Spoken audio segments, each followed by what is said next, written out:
Bonsoir, messieurs et dames. Merci de nous rejoindre à ce JDS, au journal dimanche soir. On a déjà commencé. Vous l'aurez compris, on a des invités sur ce plateau et le JDS est d'ailleurs comme cela. 2 heures à passer ensemble, à décrypter l'actualité d'ici et d'ailleurs. Et justement, ce JDS sera marqué par ces sujets. 36e anniversaire de l'assassinat de Thomas Sankara et ses compagnons. Et il faut dire que la commémoration, c'était aujourd'hui même, 15 octobre, à Ouagadougou. La cérémonie a été présidée par le président de la transition, le capitaine Ibrahim Traoré. Nous reviendrons sur la cérémonie avec des échanges sur le père de la révolution sur ce plateau même.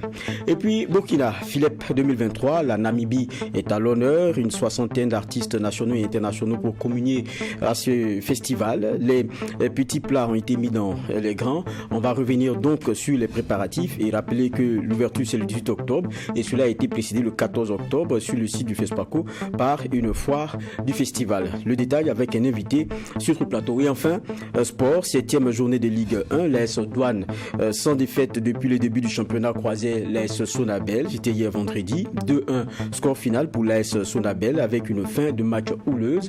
Nous allons recevoir aussi dans cette partie sport Seydou Belem. Il est président de l'amicale des arbitres du Faso et il sera donc notre invité pour revenir sur le mouvement d'humeur des arbitres en cette journée. C'est donc le déroulé pour ce qui est de ce JDS, journal dimanche au soir. Et la première des rubriques, c'est celle politique.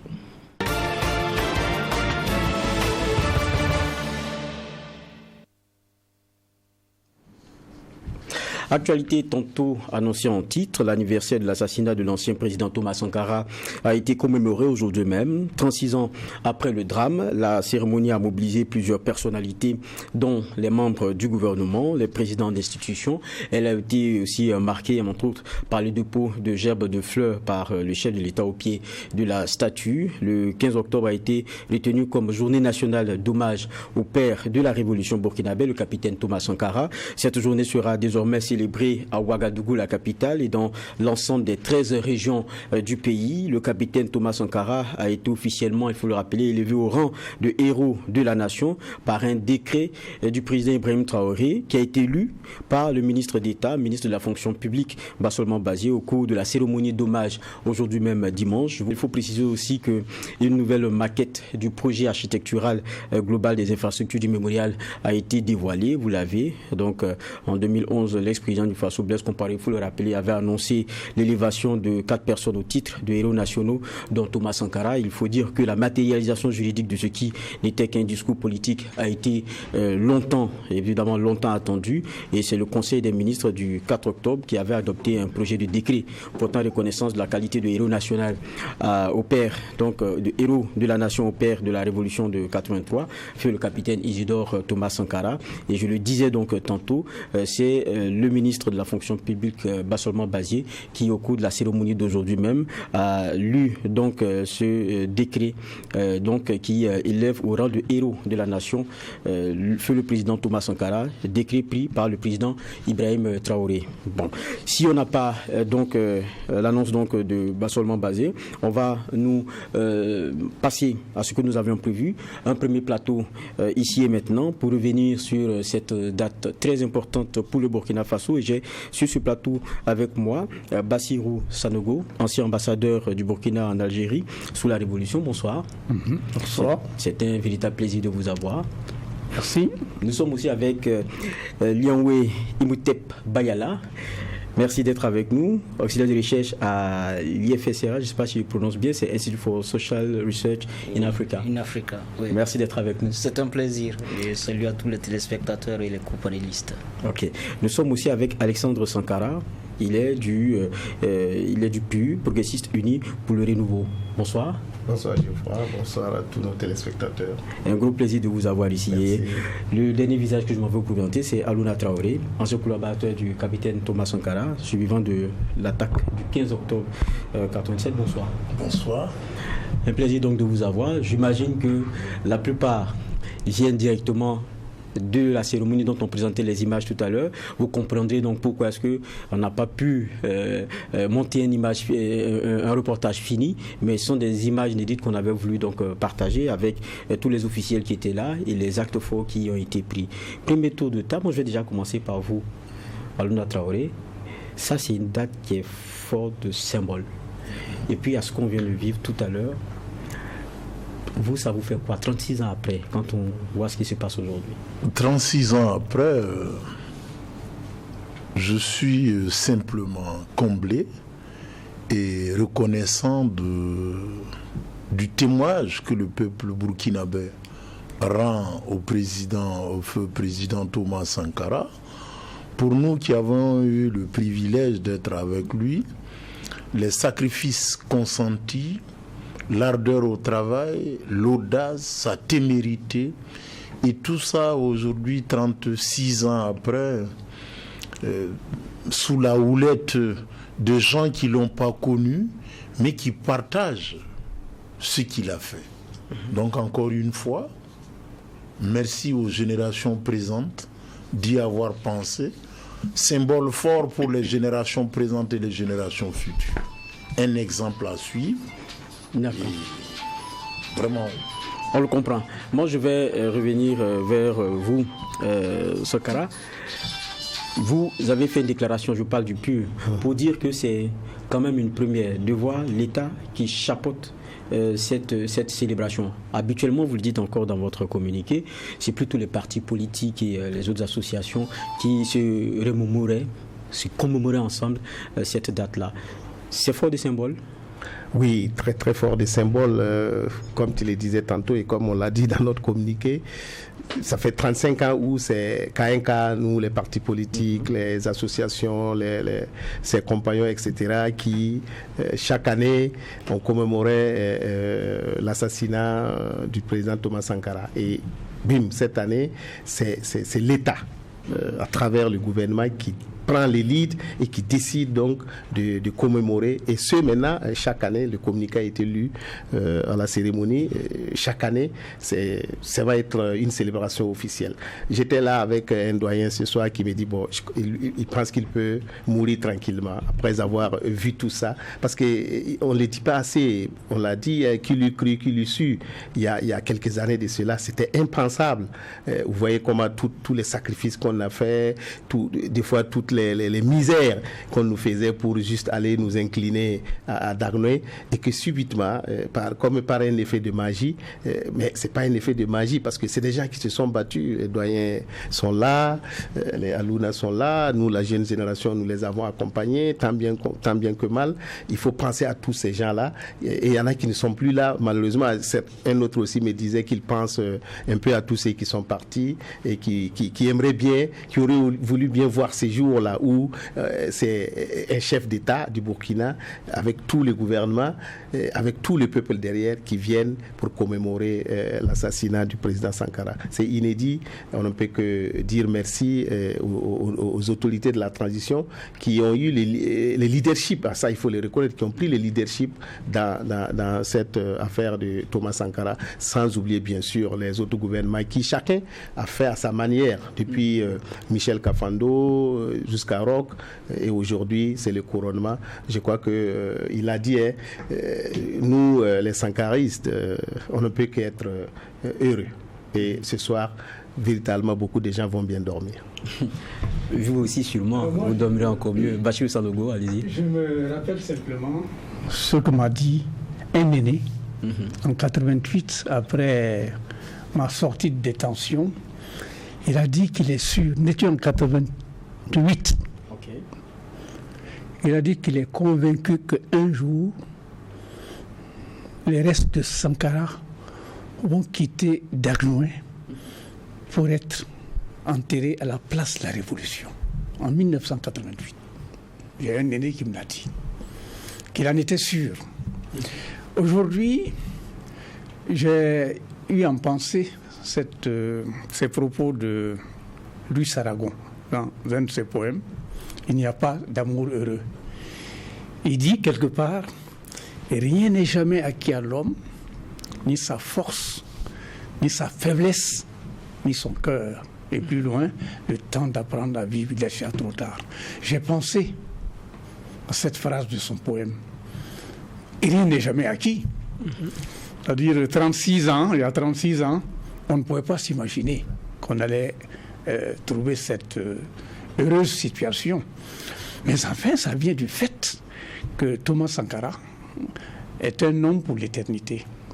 Parce que ce qu'il a pu faire durant ces années est entré dans le patrimoine de la chose politique mondiale, au point que l'homme dépasse le cadre du Burkina Faso. J'ai dit à quelqu'un tout récemment que s'il est contre la réhabilitation de Sankara, mais les Burkinabés ne peuvent pas avoir raison contre le monde entier. Si on parle de lui dans des universités indiennes, si on prend son exemple et on travaille avec cet exemple au Rwanda, si dans d'autres pays on magnifie son expérience et on veut la copier, ça veut dire tout simplement que c'est quelque chose qui a convaincu au niveau mondial. Et le fait qu'il y ait eu cette cérémonie aujourd'hui et de cette manière, personnellement, ça m'a ragaillardi. Ça m'a montré également que si l'on fait de bonnes choses au profit de son peuple, tôt ou tard, la reconnaissance de ce peuple viendra. Et le nouveau pouvoir, le pouvoir de IB, a été bien inspiré en organisant cette cérémonie qui, je crois, vient du tréfonds du peuple burkinabé.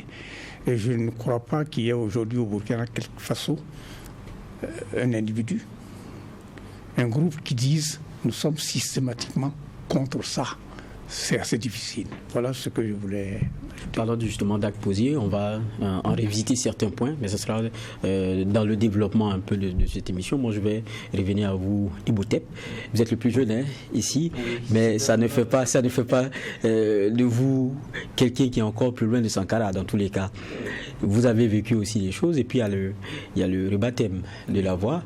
Je pense que c'est des éléments aussi qui vous parlent. Oui, effectivement, parce que nous, on est nés 36 ans, c'est plus âgé que nous. Donc vous comprenez que nous avons appris à connaître Sankara à travers la technologie de l'époque, la télévision, les livres, les écrits. Et c'était une époque aussi où la révolution digitale avait aussi son pesant, comme ça l'est aujourd'hui, les réseaux sociaux. Et Sankara est intervenu dans une période où la révolution des médias a permis d'immortaliser ces idées et de nous donner l'impression, nous autres qui regardons ces archives-là, de vivre l'actualité de l'action révolutionnaire. Et nous prenons corps et chair avec ces idées qui nous paraissent non périssables. Et je ne pense pas que c'est nous qui nous en réjouissons en tant que Burkinabés ou en tant qu'Africains. Je pense que si le système des Nations Unies a fini par se plier à travers les ODD, les objectifs du développement durable, sur les grands principes des idées politiques de Thomas Sankara, c'est tout simplement pour dire que on a passé beaucoup de temps à vouloir arracher Sankara de l'histoire politique, de notre héritage immatériel, mais enfin, comme ils l'ont dit, l'histoire, elle n'est pas injuste, elle n'est pas le monopole des humains mesquins. Et peu importe nos petits calculs politiciens, nos petits égoïsmes, et il arrive que les hommes justes triomphent toujours des temps. Et c'est à cause de cela, il y a cet adage populaire qui dit que le temps est l'autre nom de Dieu. Et nous, en 2017, quand Macron faisait son voyage en Napoléon Bonaparte pour venir décoloniser, selon ses dires, de façon unilatérale, c'est le paternalisme et la condescendance occidentale permanente, qui ne comprend pas l'Afrique comme Thomas Sankara lui-même l'avait expliqué à cette époque. 35 ans ou 34 ans après, on avait un jeune président français qui venait et qui voulait décoloniser les rapports avec l'Afrique. Sauf que ça se faisait dans un contexte où ça ressemblait à une affirmation du colonialisme. Et justement à cette période-là, on se rappelle que vous disiez il faut que l'avenue Charles de Gaulle soit débaptisé et vous avez même entrepris vous avez posé un acte en mettant déjà Thomas Sankara parce que c'était ce que vous vouliez. Mais en ce temps il y avait quand même aussi une pétition. Oui. La pétition elle est devenue quoi? Oui, la pétition, elle a buté au manque de leadership des acteurs politiques de l'époque qui manquent de capacité de lecture du sens de l'histoire.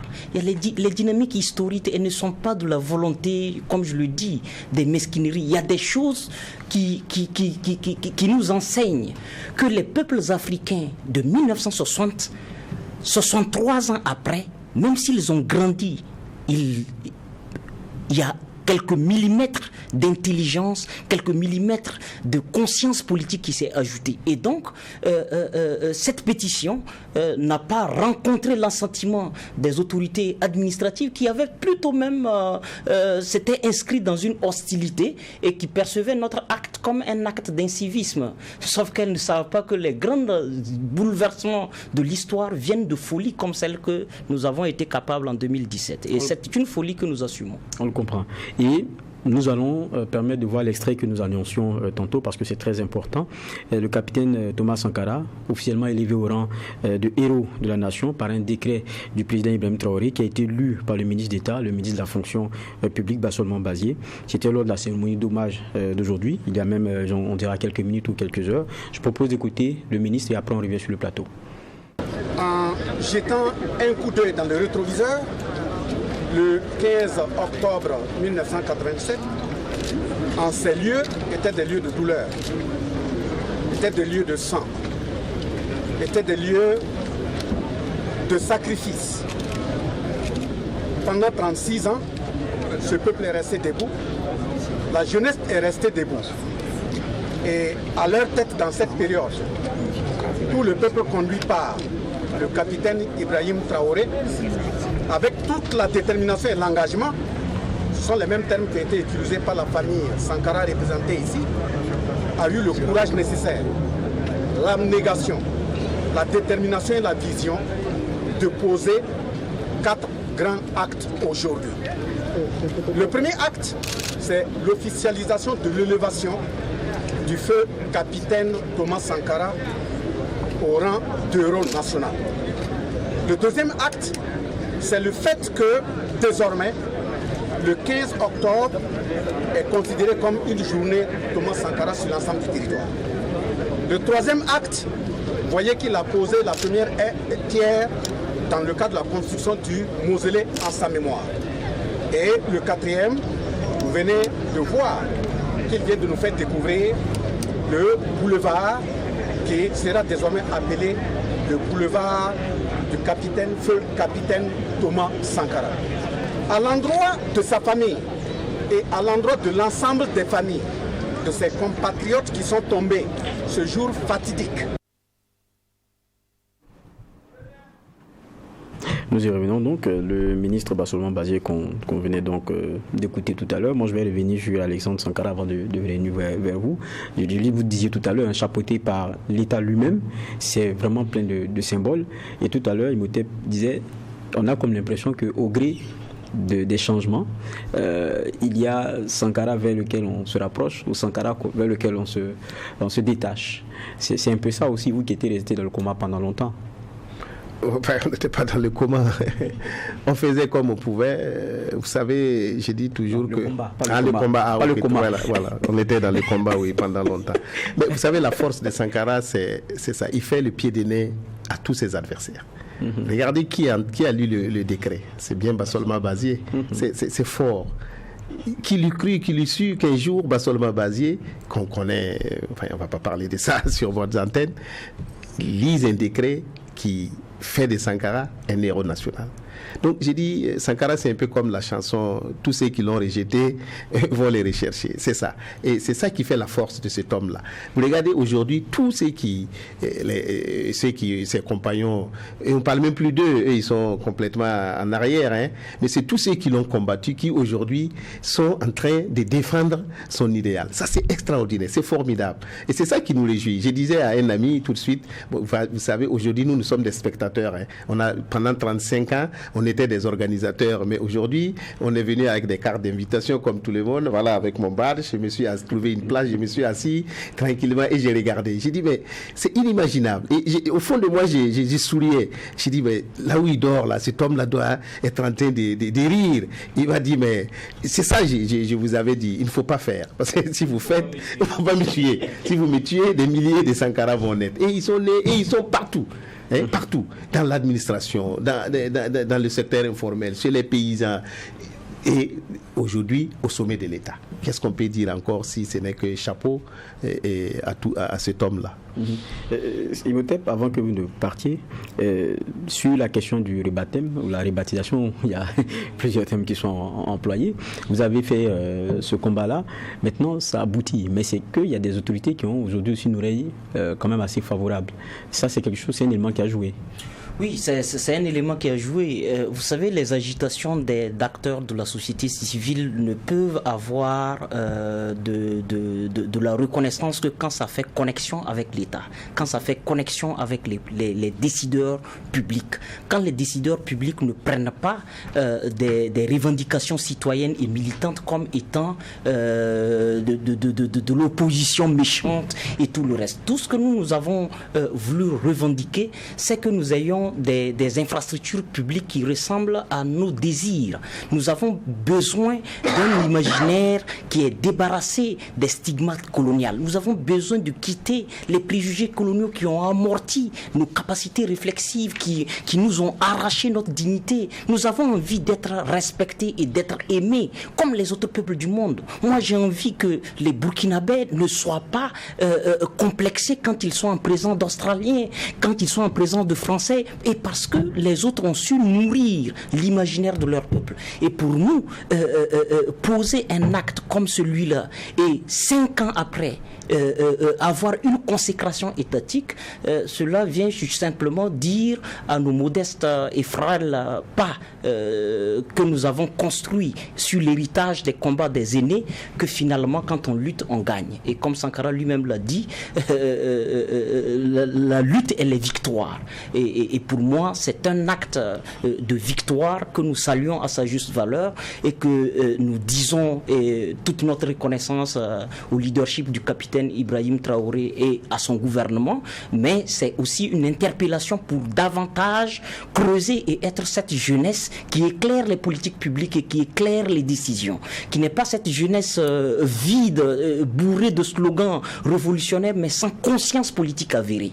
Et quand vous êtes cette jeunesse avec une conscience idéologique et politique, avec une conscience technique et professionnelle, mais comme Kafando le disait, avec la jeunesse, tout est possible, mais sans la jeunesse, attention. Sankara qui croyait aussi en cette jeunesse-là. On va revenir, je l'ai dit à un moment donné aussi, sur ce que Sankara a pu poser comme acte qui fait qu'aujourd'hui, il y a, on va dire, une nation qui lui est reconnaissante et qui l'élève au rang de héros. Mais avant, on va se permettre une petite virgule avec un reportage qui revient sur un des pans de la vision de Sankara. C'est dans ce reportage et on revient pour des discussions. Le capitaine Thomas Sankara est le premier président à avoir mis en place une politique de logement au Burkina Faso. C'est l'avis de Philippe Ouedraogo, ministre en charge de l'habitat en 1983. Il en veut pour preuve les cités 1200 logements, en 2, en 3 et bien d'autres cités construites sous la Révolution. Ces réalisations avaient pour but de permettre aux fonctionnaires de l'État et à des particuliers de disposer de logements.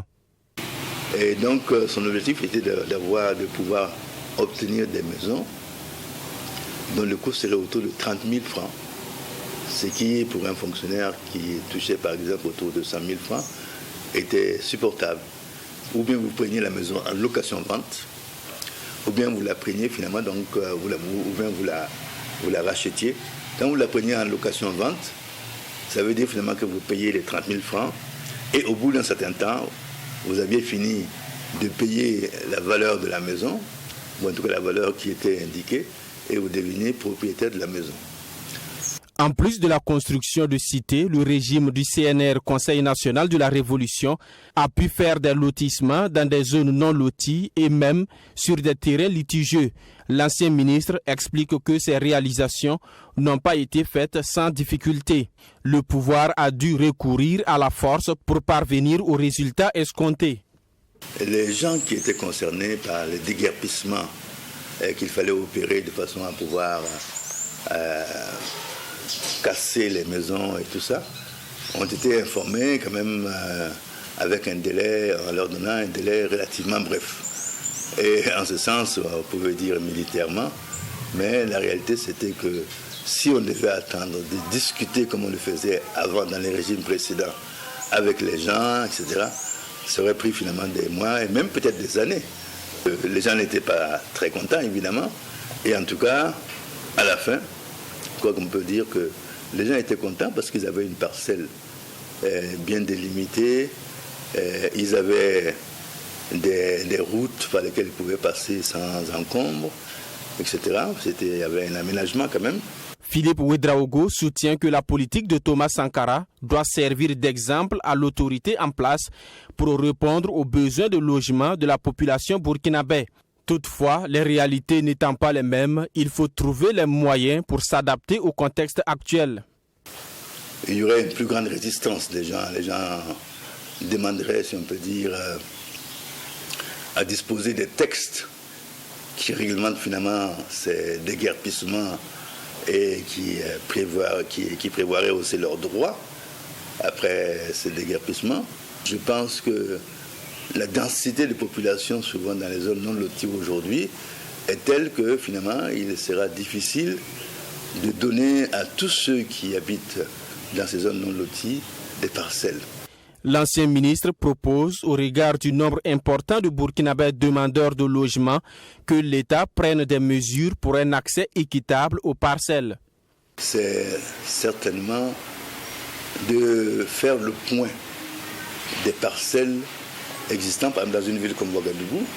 Vous avez des gens qui ont 2, 3 parcelles ou plus, qui veulent encore en avoir d'autres. Il faut finalement que ces gens ne soient pas considérés comme prioritaires et qu'ils le sachent. Je pense qu'on ne peut pas étendre indéfiniment l'espace habité.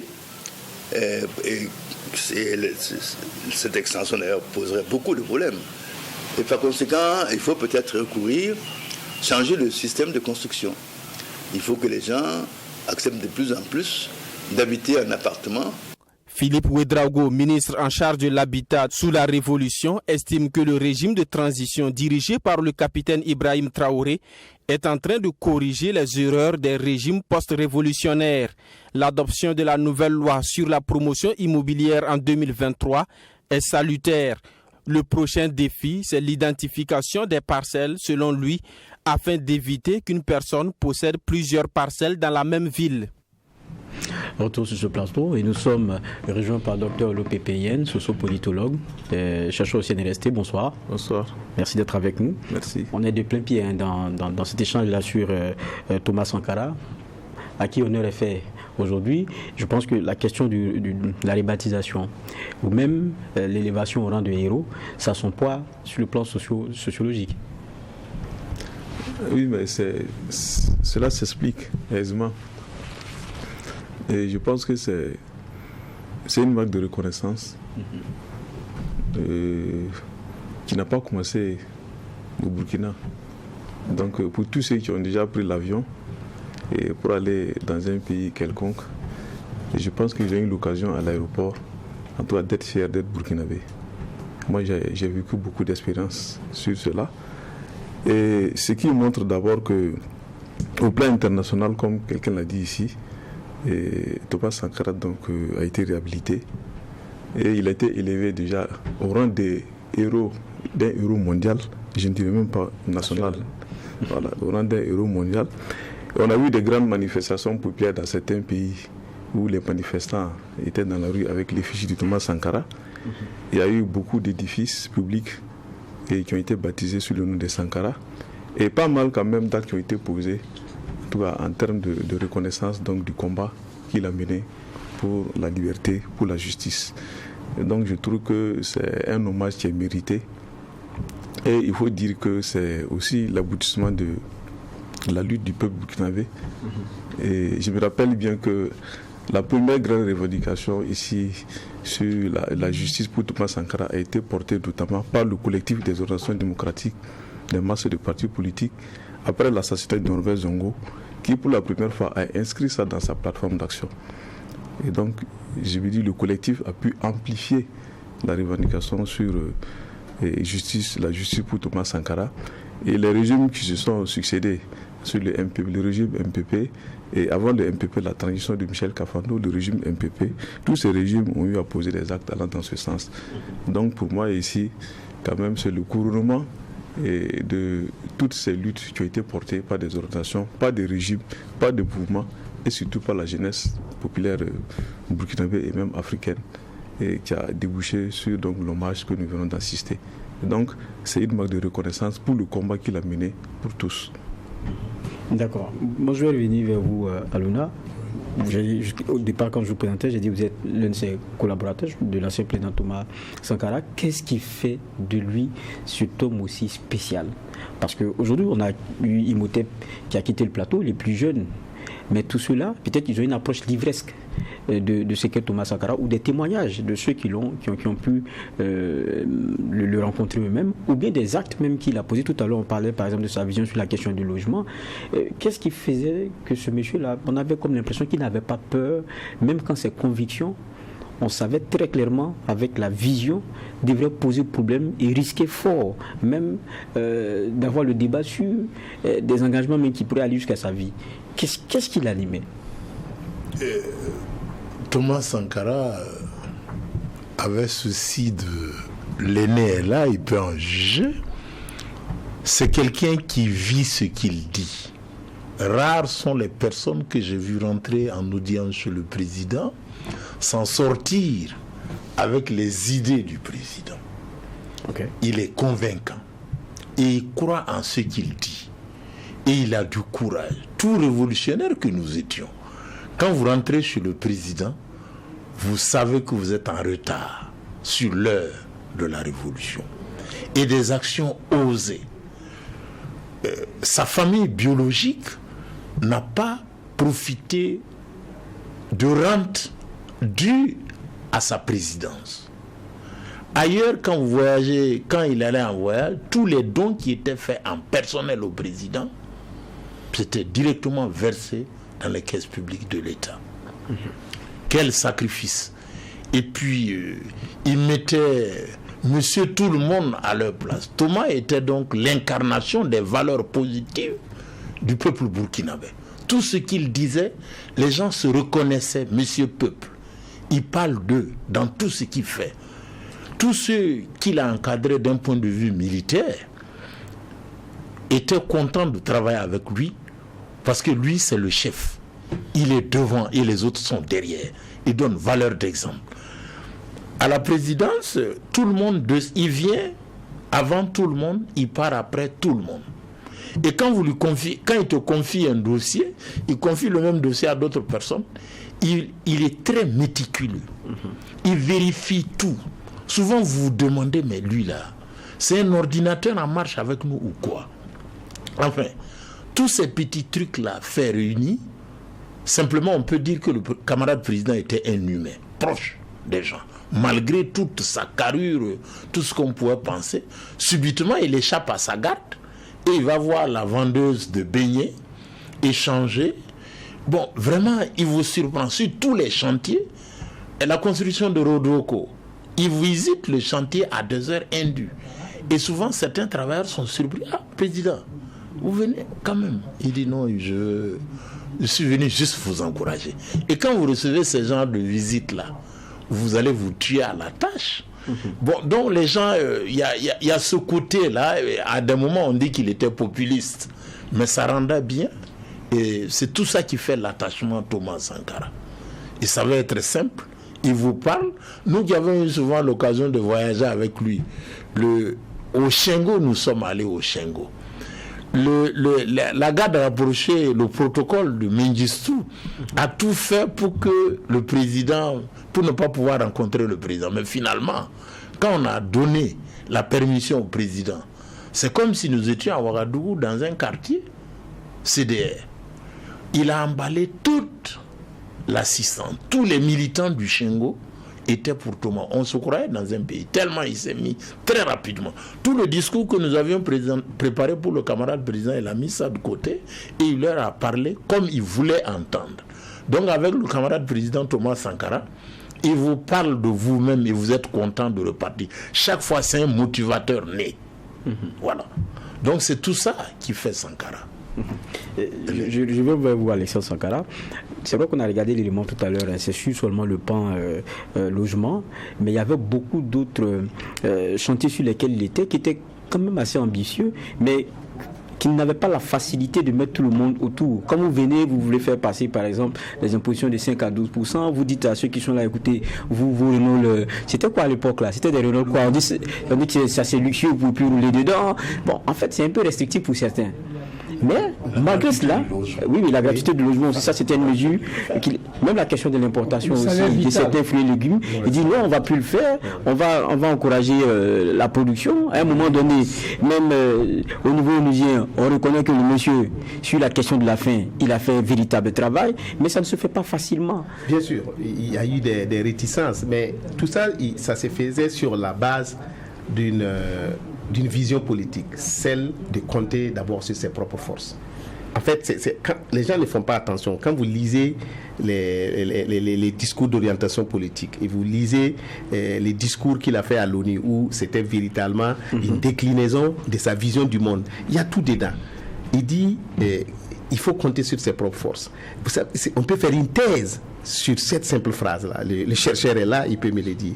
Vous savez, Sankara, c'était le concret et le spirituel, la conscience. Le concret, quoi. Vous ne prenez pas un domaine au Burkina de la vie concernant le bien-être des citoyens où il n'a pas touché. Philippe vient de parler du logement. Les premiers grands lotissements au Burkina, c'est sous la Révolution. Pinsi, là où nous sommes aujourd'hui, Zorona, Tampoui. Sinon, Ouagadougou s'arrêtait à Koulouba. Après Koulouba, c'était des non-lotis. Les doyens sont là. C'est lui qui a entrepris les grands lotissements. Les premières cités, quand on parle des cités en termes d'accessibilité populaire, il y avait des cités comme Petit Paris, mais ça c'était type bourgeois. Lui, il est venu avec la révolution du logement, où dans chaque cité, dans chaque ville, les 45 provinces, il y avait des cités d'Ikatout. Mais c'est les gens qui construisaient ces cités. Le gouvernement apporte les ciments, les tôles, et les populations apportaient la main-d'œuvre et les agrégats. C'est comme ça qu'on a fait. Je prends un autre exemple qui est l'éducation. Vous savez, les doyens là, quand ils sont arrivés en 1983, le taux de scolarisation était à 16%. C'est-à-dire que sur 100 enfants en âge d'aller à l'école, il y en avait 16 qui partaient à l'école. En 1987, le taux était de 32%. Donc il a multiplié le taux de scolarisation par 2. 32%. Quand il arrivait en 1983, il y avait 1176 écoles primaires construites de 1960 à 1983. Lui, de 1983 à 1987, il en a construit 932. Pratiquement la même chose que les gens ont construit en 24 ans. Il y avait de 60 à 1983, 79 CG et lycées dans toute la Haute-Volta.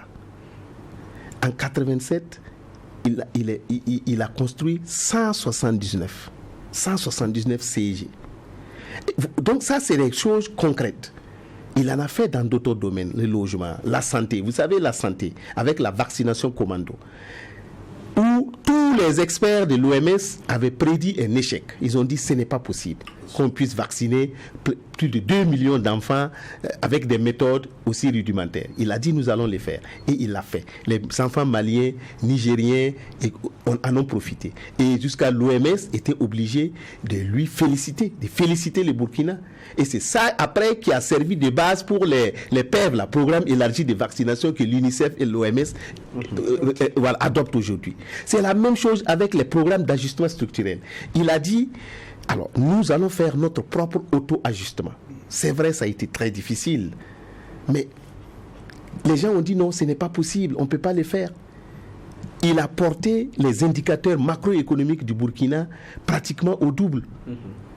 Et là aussi, le FMI, la Banque mondiale ont adressé des lettres de félicitations au gouvernement burkinabé pour l'audace.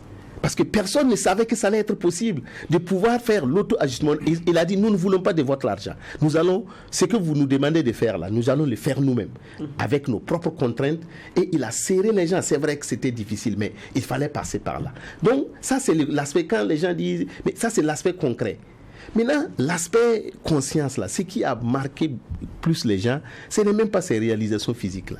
C'est l'impact psychologique qu'il a eu sur les Burkinabés. Il a marqué de façon durable les consciences des gens.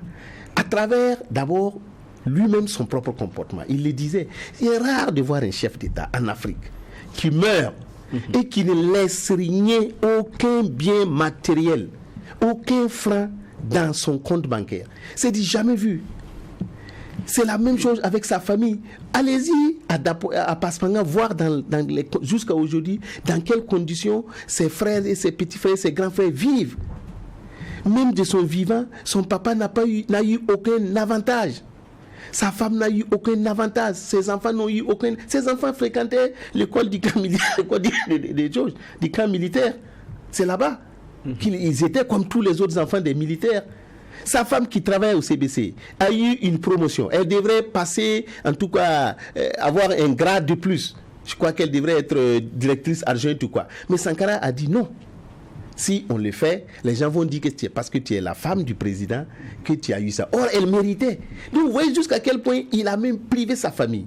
Jusqu'à dépasser, ce n'est même pas de la privation. Il a fait du tort à sa propre famille.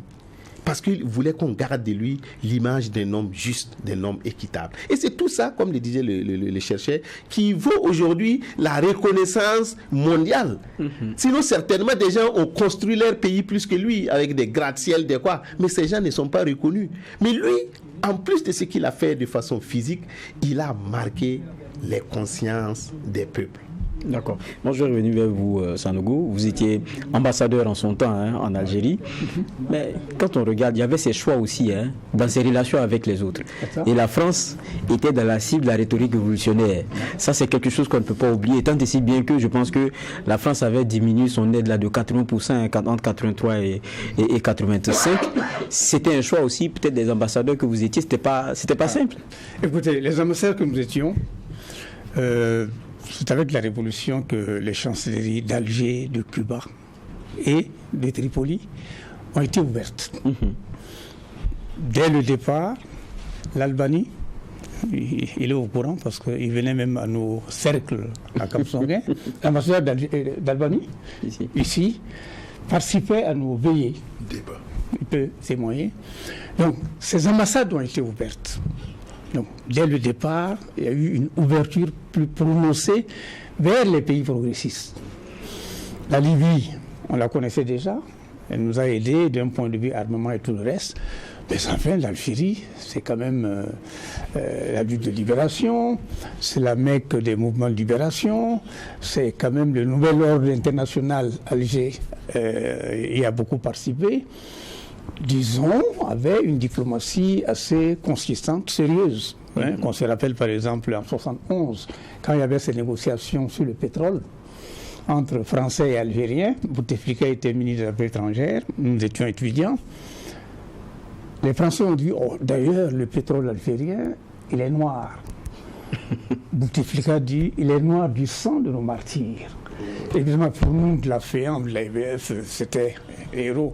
C'est pour dire tout simplement que le choix d'un pays comme Alger avait une grande importance pour nous, parce que nous pouvions profiter de leur expérience de lutte. Également, c'était un pays qui avait les moyens. Mais je dois dire que pour ouvrir ces ambassades, nous avons eu, chaque ambassade a eu 3 millions de francs CFA. 3 millions de francs CFA, ça correspondait pratiquement à la vaisselle qu'on avait l'habitude de commander chez Christophe. Des changements drastiques. Voilà, donc, 3 millions, débrouillez-vous. Moi, je débarque à Alger. Le dinar est très fort, non convertible. Si on doit convertir notre argent en dinars, ça ne veut rien acheter. Je demande donc à mon ministre, Arba Diallo, à faire un saut à Paris, où j'ai vécu quand même des années. J'ai fait 8 ans en France, donc 4 à Paris. je dis à mon chancelier, on y va. Je commence par Tati. Je crois que Tati, c'est un magasin populaire, à l'époque en tout cas, qui pratiquait les vaperies. La vaisselle, les cuillères, fourchettes, torchons, j'achète ça à Tati. Je vais à Saint-Ouen, au Puce, pour m'équiper en matière de meubles.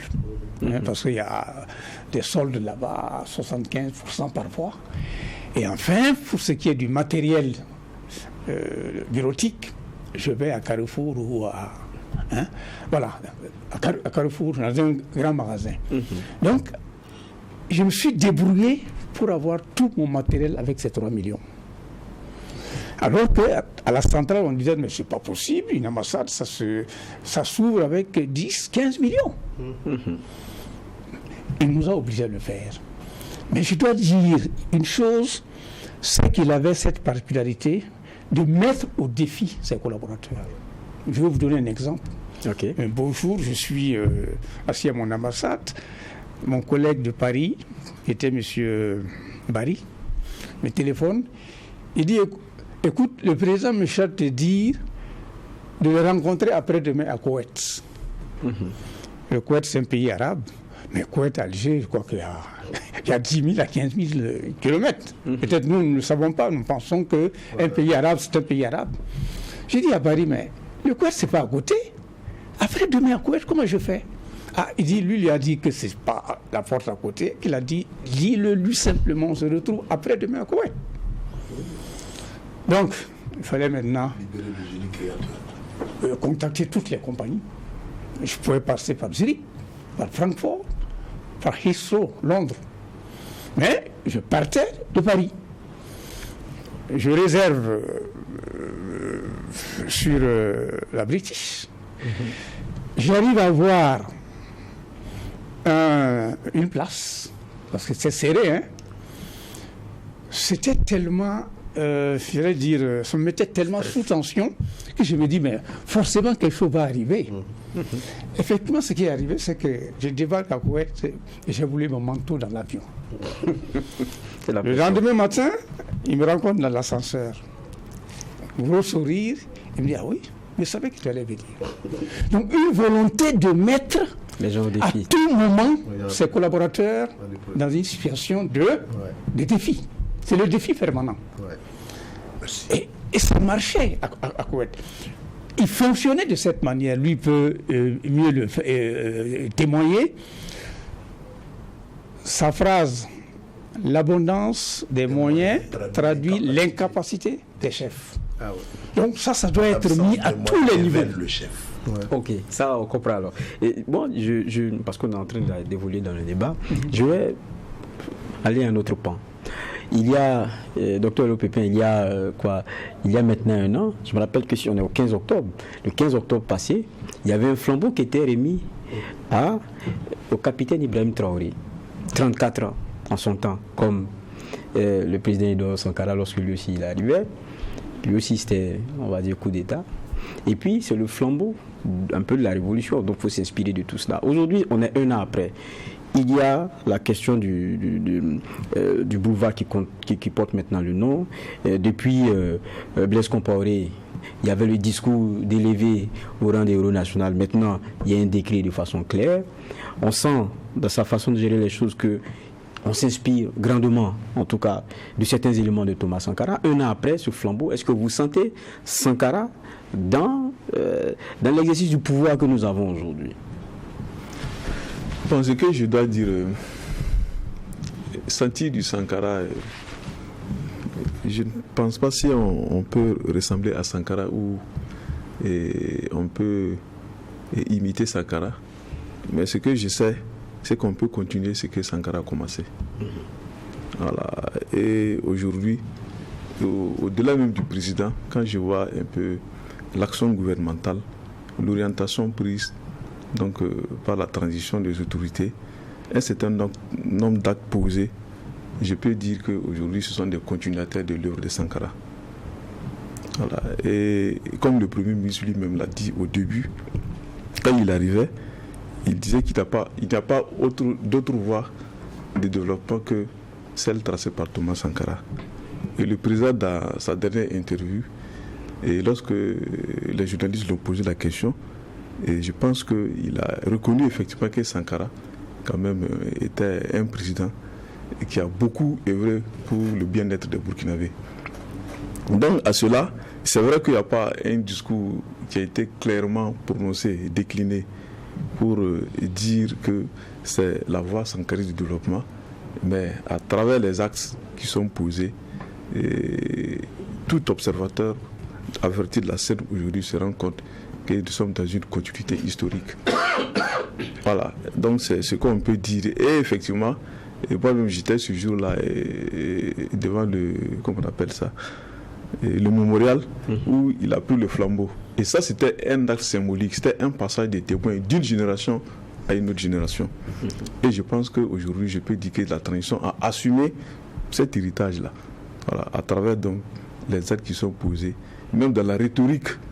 Quand on observe bien la rhétorique aujourd'hui, et on se rend compte qu'il y a un retour donc, du lexique marxiste, du lexique révolutionnaire, en tout cas dans les discours politiques aujourd'hui au Burkina Faso. Donc du coup, je pourrais dire que le Front populaire qui a été un projet politique de désankarisation, et je peux me permettre de dire aujourd'hui que nous sommes dans un autre processus de résankarisation du Burkina Faso. Voilà. Notre la même question. Hein. Bon, chez moi,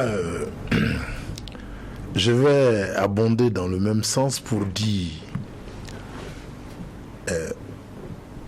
en prenant le flambeau, ça voudrait dire qu'il va marcher comme Sankara, dans la transparence, la rigueur de la gestion. Il a mis la barre assez haute, comme Sankara l'avait mis. L'aîné disait tout de suite l'austérité, la sincérité et la transparence. Le président Ibrahim Traoré, dès l'entame, se dit les privilèges de la République, son salaire de capitaine suffit. À son dernière interview, il dit qu'on lui a fait des propositions indécentes. Le courage de porter à la face le peu. Comment il est courtisé. Et à la place où il est, vu son âge, ils sont combien de jeunes au Burkina aujourd'hui à avoir un tel comportement? D'où tout le référentiel. Il pose des actes. Il a osé. Nous, on a dénoncé des accords. Et lui, il est allé. Il nous a porté plus. Il a dénoncé des accords, chassé le conseiller diplomatique, toute l'assistance, toute l'expertise militaire. On va faire la guerre sans l'assistance des gens. Et pratiquement sur le terrain, ce qui nous préoccupe aujourd'hui, on a compris qu'on avait entre nous, le terroriste était dans nos rangs et ça handicapait le fait d'avoir chassé les Français chez nous, ça portait un coup dur à l'action terroriste. Et nous avançons. Donc, l'un dans l'autre, les faits majeurs, le président Ibrahim Traoré déclare et va se prendre, je suis révolutionnaire. Et sur un terrain Sankara, au pays de Sankara, tout le monde sait à quoi s'en tenir quand il s'agit de Sankara. L'exigence des comptes, vous ne devez pas faire ça, la voie est tracée. Il se dit à tout moment, regardez la jeunesse du gouvernement, ils sont tenus à l'œil. Pour un oui, pour un non, ça c'est pas des actes de Sankara. Vous avez dit. Donc pour moi, le président, en allant prendre le flambeau de continuer dans les pas de Sankara, affirme face au monde, voilà ce que je compte faire. Au moins la sincérité, la vérité des comptes et l'implication de tout le peuple. La guerre du peuple, c'est le peuple qui doit la mener. Et ça, c'est le premier pan. La guerre, il y a l'autre terrorisme qu'on appelle le sous-développement. L'émancipation des masses. Et là, pour moi, la mobilisation générale. Dans mon esprit, tout le peuple doit être VDP. Après avoir bouté l'ennemi hors, nous devons construire de nos propres mains et de notre génie, désenclaver la République. Vous voyez, avec 10 millions de jeunes ou 5 millions, regardez la capacité d'action. Vous avez vu le peuple burkinabé en travail sur les sites aurifères artisanaux, mais c'est terrible. Nous avons plus que des gradaires. tout ce monde-là rassemblé en VDP pour l'ouverture des voies, mais on aura fait un pas de géant dans le développement.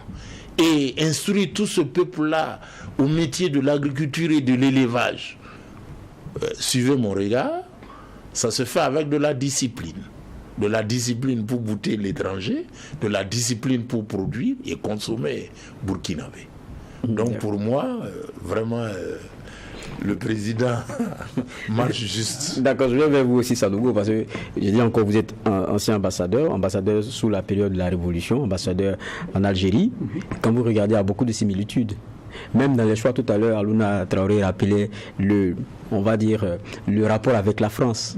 Ça vous rappelle beaucoup de choses. Disons que concernant l'Algérie, dès le départ, nous avons placé quand même beaucoup d'espoir en cette coopération.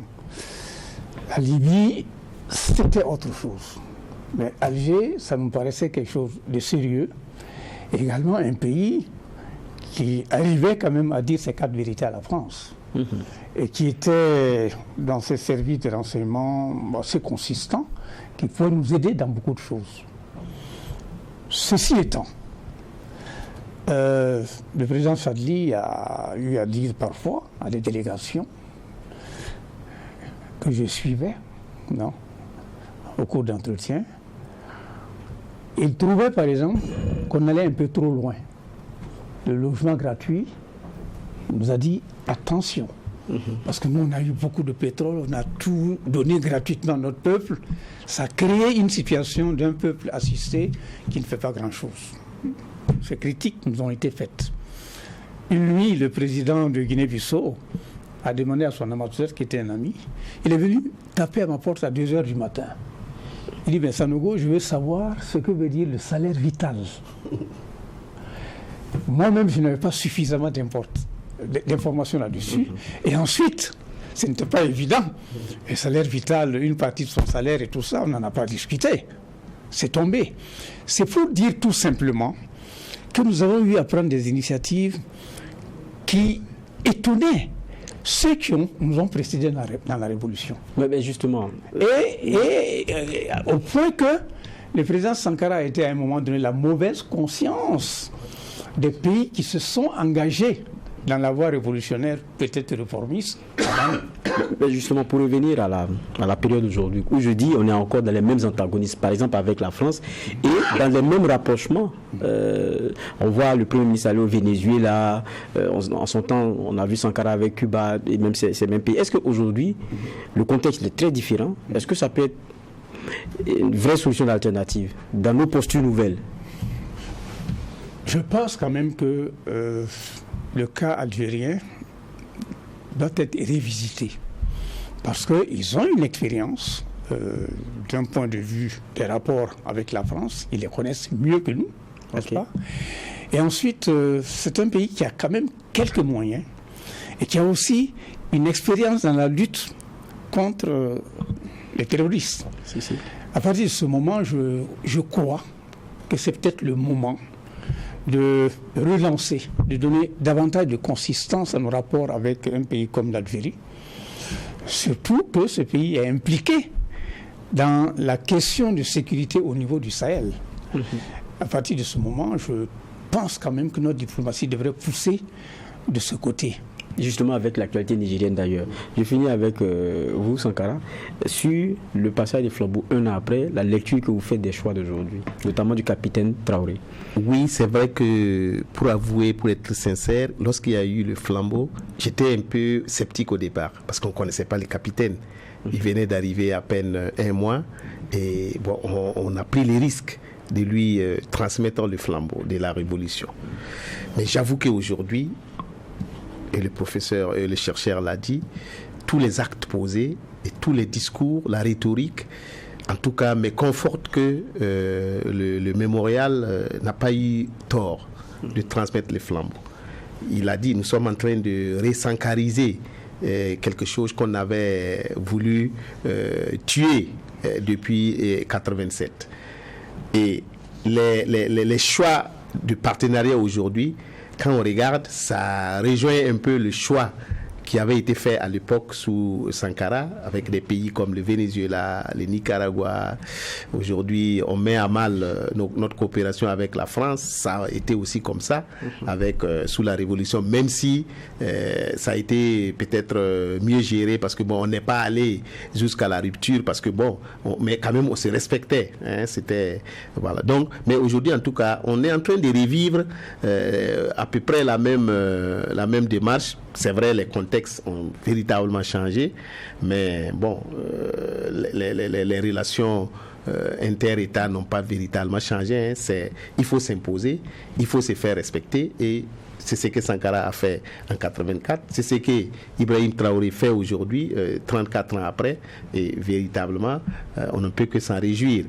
Moi, en tout cas, jusqu'à présent, et les dernières décisions qu'il vient de prendre, qu'il a prises, me confortent véritablement qu'il s'inscrit en tout cas dans la logique. On ne lui demande pas d'être comme Sankara, d'être un deuxième Sankara, ce n'est pas possible. Personne ne peut être comme cet homme-là. Mais, comme l'a dit Aluna, il y a une vision qui a été tracée. Et lui, je pense, quand on observe bien, il rentre dedans et puis il pioche les choses de son époque qu'il tente donc d'implémenter. Et ça, c'est très bien. D'accord.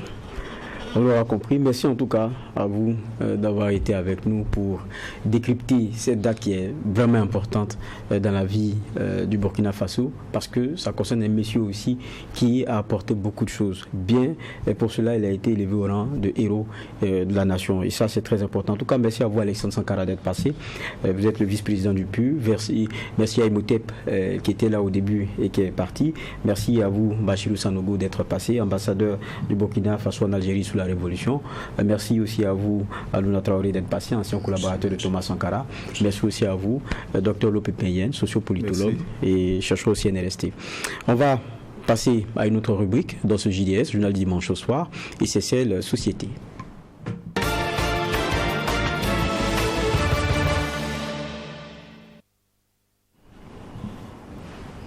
Et dans la partie société, je l'annonçais aussi en titre, on va d'abord revenir sur un point de presse. Celui-ci a été animé jeudi dernier. Il a concerné la 20e édition du FILEP, Festival international de la liberté d'expression et de presse. Il faut dire que l'ouverture officielle, c'est le 18 octobre, mais il y a eu ce lancement le 14 octobre au FESPACO, sur le site du FESPACO, de la foire du festival. On vous propose donc ce reportage qui donne le détail sur ce FILEP version 2023. Et on reviendra pour un échange, pour plus de détails, justement sur ce rendez-vous. Les préparatifs de la 10e édition du Festival international de la liberté d'expression et de la presse FILEP vont bon train à jour J-6. C'est ce qu'a laissé entendre le comité d'organisation de l'événement. Selon les conférenciers, l'organisation des différentes activités au programme est bouclée à environ 90%. Le colloque qui constitue l'événement central du FILEP s'ouvrira le 18 octobre prochain et va se poursuivre sous forme de panel selon le coordonnateur principal du comité d'organisation. Quant au prix africain du journalisme d'investigation Norbert Zongo, Gezuma Sanogo affirme que le jury a commencé ses travaux et 5 nominés ont déjà été obtenus dans chaque catégorie. Ce sont 118 candidatures qui ont été enregistrées, soit 63 dans la catégorie presse en ligne, 25 dans la catégorie presse écrite, 17 dans la catégorie radio et 13 dans la catégorie TV. Les candidats proviennent de 29 pays du continent et toutes les parties de l'Afrique sont représentées. Ce qui confirme non seulement l'engouement des journalistes, mais aussi cette dimension africaine du prix avec un jury international. En plus du page GNZ, on aura également la remise du prix Marie-Soleil Frère de la meilleure femme journaliste de Burkina Faso. Là également, nous aurons des lauréats dans les 4 catégories et nous connaîtrons la meilleure journaliste burkinabé en 2023. Pour ce qui est de la foire d'exposition, elle s'ouvrira le samedi prochain sur le site du FESPACO. L'installation des stands et du podium musical a déjà commencé et les prix des stands vont de 60 000 à 500 000 francs CFA. Les tarifs étudiés, sinon très étudiés, sont de 500 000 francs CFA pour les stands VIP du pavillon climatisé, 300 000 francs CFA pour les stands maquis, 60 000 francs pour les stands restauration et autres produits locaux. La foire sera le lieu d'attraction de la ville de Ouagadougou durant 9 jours, du 14 au 22 octobre, avec les animations chaque soir. Les artistes Flobi, Kayawoto, Keris B, Dieu les soldats, etc. ont confirmé leur participation aux soirées d'animation. Le président du Doromican, Adama Daïko de la Côte d'Ivoire, est déjà en route et il sera le maître de cérémonie de la foire. La 10e édition du FILEP, c'est aussi l'institution du titre de champion de la liberté de presse. Pour cette édition, c'est la Namibie qui sera à l'honneur. Le comité d'organisation affirme qu'une délégation du ministère de la Communication de la Namibie sera présente à Ouagadougou pour recevoir ce prix. Plusieurs participants ont déjà confirmé leur présence et ce sont environ 200 journalistes et défenseurs des droits humains qui sont attendus à cette édition 2023 du FILEP qui va se dérouler du 18 au 22 octobre à Ouagadougou sous le thème « Médias, conflits et cohésion sociale en Afrique ». Merci donc d'être encore une fois des nôtres. Nous poursuivons ce JDS, journal dimanche au soir, et on a placé comme ça donc le sujet à travers ce reportage-là. On parle donc FILEP et c'est la 20e édition, Festival international de la liberté d'expression et de la presse. Nous sommes rejoints par Diallo Ménès. Bonsoir. Bonsoir. Merci d'être avec nous. C'est avec plaisir. 20e édition, c'est 10e. Hein. 10e, oui, 10e édition plutôt. C'est 23 ans. 23 ans, 10e édition, c'est ça. Édition, mais pour la foire, c'est la deuxième. La deuxième édition. On a tous vu déjà un peu comment ce FILEP-là, vous l'avez pensé. On a donné donc quelques détails tout à l'heure avec Guézouma. Mais c'est dans un contexte aussi qui est particulier, hein, assez particulier. Ça donne un sens particulier à ce FILEP-là, liberté de la presse et d'expression. Ben absolument, ça justifie que on a bien fait d'avoir eu l'idée de cet événement qui est devenu maintenant une sorte de fest-parcours des hommes et des femmes de médias. Parce que tous les 2 ans, les hommes de médias, femmes de médias de plusieurs pays du continent se retrouvent à Ouagadougou pour discuter la question de la liberté d'expression et la liberté de la presse, évaluer, discuter, échanger, faire des résolutions, des recommandations dans le sens d'améliorer la liberté d'expression, la liberté de la presse. Et nous sommes dans un contexte qui justifie pleinement la tenue de cette 10e édition, d'où le thème d'ailleurs, médias, conflits et cohésion sociale. Voilà, c'est ça le thème que nous avons retenu, parce que nous sommes dans un contexte de conflit, de crise, qui a tendance à avoir un impact négatif sur la liberté d'expression de la presse. Et donc c'est important d'affirmer et de montrer comment les médias peuvent être des acteurs très importants dans la résolution de ces crises, peuvent apporter une contribution majeure dans la résolution de toutes ces questions. Et donc, il justifie qu'on puisse garantir un minimum de liberté de la presse pour permettre aux femmes et hommes de médias de faire convenablement leur travail. Donc, le contexte justifie bien la tenue de cette 10e édition. Et c'est pour ça que vous dites un peu, Philippe, de la résilience. Oui. C'est un filet de la résilience parce que c'est pas facile d'organiser un événement dans ce contexte-là. Je donne juste un exemple. Nous avons lancé l'appel à inscription. Nous avons près d'une vingtaine de journalistes nigériens qui sont inscrits. Mais ils ne peuvent pas venir matériellement parce que c'est très compliqué. D'habitude, ils venaient par la route, ils prenaient leur voiture, des bus et puis ils venaient, ou les avions. Mais aujourd'hui, c'est compliqué. Pour qu'un Nigérien puisse venir, il faut qu'il parte en Europe avant de venir à Ouagadougou. Donc, c'est déjà dans un contexte très difficile. C'est dans un contexte très difficile en termes de mobilisation de partenaires financiers. Les sponsors se font rares, les soutiens sont difficiles. Donc, c'est un événement qu'on organise dans un contexte difficile, d'où le terme un filet de la résilience. Mais comme c'est la 10e édition, c'est un défi important à relever. Et il fallait relever ce défi-là. Et on remercie vraiment tous ceux qui nous ont permis de relever ce défi-là et donc de pouvoir faire un filet honorable. Et chose paradoxale, c'est l'édition où il y a eu le plus d'engouement. C'est peut-être curieux à dire. En 2021, quand on a lancé le formulaire d'inscription, on avait à peu près une 80aine d'inscrits, parmi lesquels une 30aine avaient décidé de payer leur billet d'avion. Cette année, on est à 124 inscrits de tous les pays. Et dans ces 124, plus de la 60aine se prennent en charge pour le transport, pour venir à Ouagadougou. Et donc ça, c'est une marque très importante pour montrer l'attachement de ces hommes et femmes de médias-là à leur événement, à leur fest-parcours, comme je dis. Et donc, ça a pris de l'ampleur. C'est le cas aussi du prix africain du journaliste d'investigation Norbert Zongo, voilà, qui a connu un engouement incroyable. cette année, on a eu 118 candidatures en provenance de 29 pays africains. C'est pour dire que le prix est véritablement africain, qui est devenu l'affaire des Africains, et on est très fiers de ça quand on voit le chemin parcouru d'arriver à ce stade-là. Maintenant, c'est vrai que les moyens souvent ne suivent pas. Il faut aussi une certaine volonté politique derrière pour comprendre que quand nous on organise un événement comme le Philep, c'est vrai que c'est une édition de la résilience, mais c'est aussi pour dire, voilà la normalité. C'est ça la normalité. Quand des événements comme ça se tiennent, on participe à la normalité.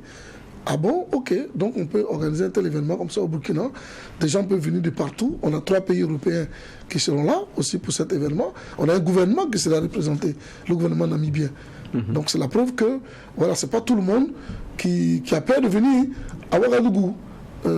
Et c'est ça, c'est ce message-là aussi, derrière qu'on veut passer, que derrière la difficulté qu'on vit, qu'on assume, il y a la vie. Et on doit continuer à animer la vie, et on doit continuer à montrer que l'homme n'est pas fait que de nourriture physique, matérielle. Il a aussi fait de nourriture spirituelle, intellectuelle. Et donc les questions de liberté de la presse, de liberté d'expression sont des éléments importants pour un être humain. Et nous sommes dans ce domaine avec les médias. Donc c'est très important, c'est une édition de la résilience, mais c'est une édition qui est partie pour être un grand succès. Déjà hier, à l'ouverture de la foire, on sent que par rapport à l'édition passée, il y a un peu plus d'engouement. Par rapport à l'édition passée, c'est un peu mieux organisé. L'année passée, c'était la toute première, donc c'était un peu du genre de baptême. Voilà, donc là, on invite le public ouagalais à venir massivement dans la cour du FESPACO, parce qu'on a mis aussi les petits plats dans les grands. On a un matériel, son, lumière top. On a des artistes de haut niveau qui sont programmés. On a tenu compte des critiques de la première édition, où on nous a reproché, bon, vous ne programmez pas de grosses pointures, peut-être c'est pour ça que le public ne vient pas. Il y avait Flobi hier. Il y avait Flobi hier déjà, le Baba National. Ce soir, à l'heure où je vous parle, Dio le soldat et Kayawoto vont intervenir sur le plateau du FESPACO. Et il y a des noms comme Didier Awadi, Adama Daïko, Amiti Meria, Desatino, tous ces gens vont passer à la foire du Philep. Et le 20 octobre, on donne rendez-vous à tout le monde pour le concert du Philep, le concert du 20 octobre. Parce que cette année, le Philep aussi se tient dans le cadre des 25 ans du Centre national de presse Norbert Zongo. Le Centre national de presse a 25 ans. Et le 20 octobre, c'est la 25e édition de la Journée nationale de la liberté de la presse. Et je dois vous dire que la Journée nationale de la liberté de la presse est une idée originale de Norbert Zongo, de son vivant. Parce que ce que les gens ne savent pas, souvent, ils ne savent pas que Norbert Zongo est membre fondateur du centre. Ça s'appelait Centre national de presse tout court. Et c'est 6 mois après l'inauguration du centre que Norbert Zongo a été assassiné et qu'on a rebaptisé le centre de presse. Donc lui-même était déjà partie prenante. Et la première édition de la Journée nationale de la liberté de la presse, c'est Norbert Zongo lui-même qui l'a animé au centre de presse. Et justement, sur le centre de presse, 25 ans, vous dites que vous allez engager des réflexions sur les 25 ans de vie du centre. Oui. C'est une orientation que vous voulez? Qu'est-ce que vous voulez? C'est pas une orientation, c'est une assurance aussi. C'est de rechercher, s'assurer qu'on est toujours dans le bon combat. S'assurer que le chemin parcouru, parce que c'est quand même 25 ans dans la vie d'une organisation, et on a quand même tenu, le centre n'a jamais été fermé, et même si on a connu des hauts et des bas, on a survécu et on maintient la cadence. On est une des maisons, un centre de presse en Afrique la plus dynamique sur le continent africain. Et ça, c'est à saluer. Donc il faut prendre conscience de ça, et s'assurer qu'on est sur la bonne voie, et peut-être prendre des résolutions pour dire, après 25 ans, peut-être il y a des choses qu'on ne faisait pas bien, qu'il faut revoir. Il y a des nouvelles choses qu'on doit intégrer. Il y a une manière de fonctionner aussi qu'on doit revoir. Donc oui, c'est clair. D'ailleurs, il y a une assemblée générale qui est prévue en fin d'année pour justement profiter des 25 ans pour donner une autre orientation pour les 25 prochaines années à cette structure qui fait tant bien que mal son travail. D'accord, c'est vrai que quand on dit Philep, il y a la foire, vous le disiez, ça a été lancé hier, mais il y a aussi les moments d'échange et les grandes conférences. Ça c'est ce qui commence le 18. Voilà, enfin le 18, c'est l'ouverture du colloque international sur le thème du festival, où on a des intervenants qui viennent de tous les pays. Mais en fait, les activités ont commencé déjà le 14 et se poursuivent le 17. Le 17, on a 2 réunions connexes. On a une réunion de l'Institut Media Support avec une quinzaine de participants qui viennent de l'Afrique, qui profitent donc de placer leur réunion, qui initialement était prévue dans un autre pays. Ils ramènent la réunion pour être au Burkina en marge du FILEP et finir la réunion et enchaîner avec le FILEP. C'est à ça qu'on est en train de tendre. Ensuite, il y a une réunion aussi des maisons et centres de presse qui veulent relancer l'idée de la Fédération africaine des maisons et centres de presse, qui était une initiative du Centre national de presse Norbert Zongo. On veut donc relancer. Donc il y a ces réunions connexes qui vont commencer déjà le 17, et à partir du 18, c'est l'ouverture officielle du colloque sous la présidence du président de l'ALT. Ensuite, pendant 3 jours, on va dérouler le colloque international, et pendant le colloque, il y a aussi d'autres activités comme projection de films, des plateaux télé et radio. D'ailleurs, TRU TV est partenaire dans cette édition-là des plateaux télé et radio. Donc c'est avec TRU TV qu'on va traiter le club de la presse spéciale Philippe. Et ensuite, on a des activités aussi de sortie touristique avant de clôturer le samedi 21 octobre avec la soirée gala de remise de prix d'excellence. Le prix Marie-Soleil Frère de la meilleure journaliste du Burkina Faso et le grand prix tant entendu, le prix africain du journaliste d'investigation Norbert Zongo. Et c'est au cours de cette soirée aussi que la Namibie sera honorée comme champion de la liberté de la presse. Il faut remarquer que la Namibie est classée pendant longtemps en tête du classement africain de la liberté de la presse. Et donc c'est une idée aussi qu'on veut expérimenter pour amener aussi les pays africains à se battre dans le respect de la liberté de la presse en espérant être honorés au cours des filets prochains. D'accord. En tout cas, merci d'être passé. On espère qu'on peut-être on vous aura pour avoir le point de tout ce qui s'est passé et en faire un genre de bilan. Voilà, absolument. Parce qu'ici, on ne veut pas mettre son mollo à la bouche. Après, on vient rendre compte. Mais bien sûr, avec plaisir. Et on est dans ce combat. C'est ça, quand on demande la liberté d'expression de la presse, c'est pour permettre aux journalistes de faire leur travail, de dire de redevabilité. Vous avez dit ça, vous avez promis ça, est-ce que vous l'avez fait? Que les journalistes continuent de faire ce travail. Comme je dis toujours, les journalistes sont faits pour mettre le doigt sur la plaie. Alors, il est simple pour nous. Arrangeons-nous pour ne pas avoir de plaie. Quand il n'y a pas de plaie, quand on met le doigt, ça ne fait pas mal. Donc quand on n'a pas de plaie, le journaliste peut mettre tout son doigt, sa main, son pied, ça ne fera pas mal. Donc arrangeons-nous pour ne pas avoir de plaie, pour que les journalistes ne mettent pas le doigt et que ça fasse mal.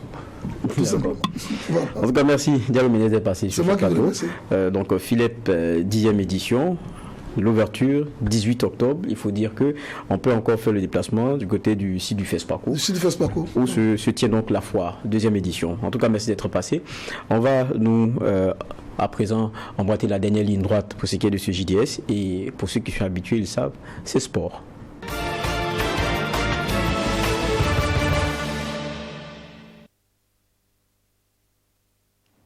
Et dans la partie sport, on parlait d'un duel, on annonçait un duel. Cela s'est fait hier vendredi dans le cadre du championnat de Ligue 1 et on était donc à la 7e journée et une rencontre, c'était AS Sonabel et AS Douane 2-1 et score final et il faut dire que ça s'est terminé de façon très douloureuse. Le point nous est fait ici et après on revient pour des échanges sur ce plateau.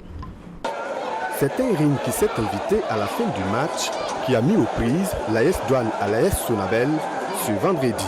Franchement, ce qui s'est passé après le coup de sifflet, ce n'est pas normal. Aujourd'hui, même au sommet de l'État, on nous appelle, on nous interpelle à cette cohésion, à cette solidarité. Nous ne devons pas laisser le football nous diviser. Il faut que tout un chacun sache raison garder parce que c'est pas beau à voir comme ça. C'est vrai que le pays même a déjà des difficultés. Si on va encore se frapper sur le terrain, voilà, c'est pas intéressant. Donc j'appelle tout le monde au fair play, relation fair play. Pourtant, on a assisté à un début plaisant. Les Gabelous sont les premiers sur le ballon. Ils s'offrent la première action. La deuxième sera fatale pour l'AS Sonabel. Michael Ibé ouvre la marque sur cette passe lumineuse de Clément Pitrepa. Et l'AS Douane est dans la joie.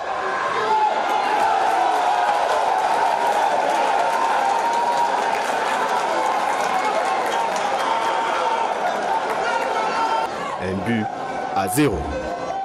Cette joie sera d'une si courte durée parce que l'AS Sonabel va revenir au score. Aboubakar Traoré sera fauché dans la surface de réparation et l'homme à noir indique le point du pénalty. Il transformera lui-même ce pénalty sans trembler et ça fait un but partout.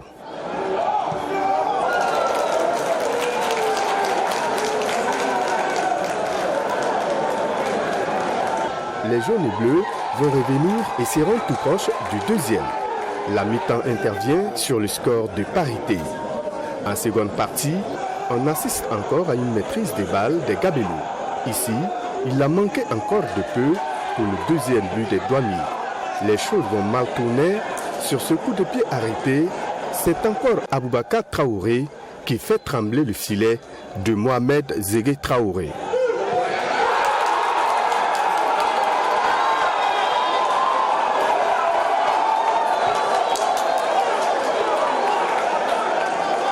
Deux buts à 1 pour l'AS Sonabel.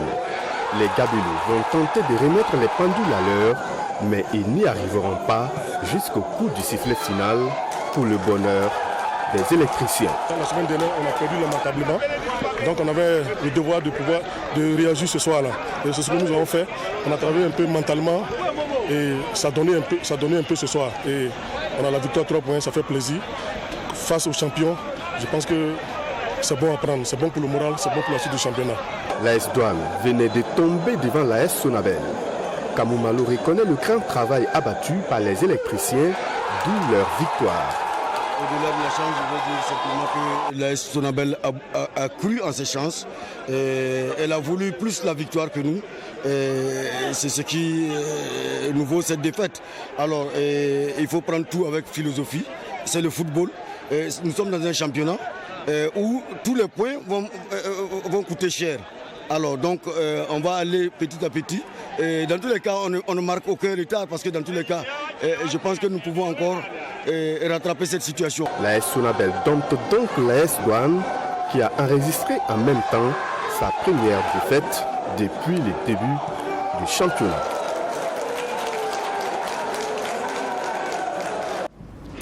Nous sommes rejoints sur le plateau par Claude Romba. Bonsoir. Bonsoir Geoffroy.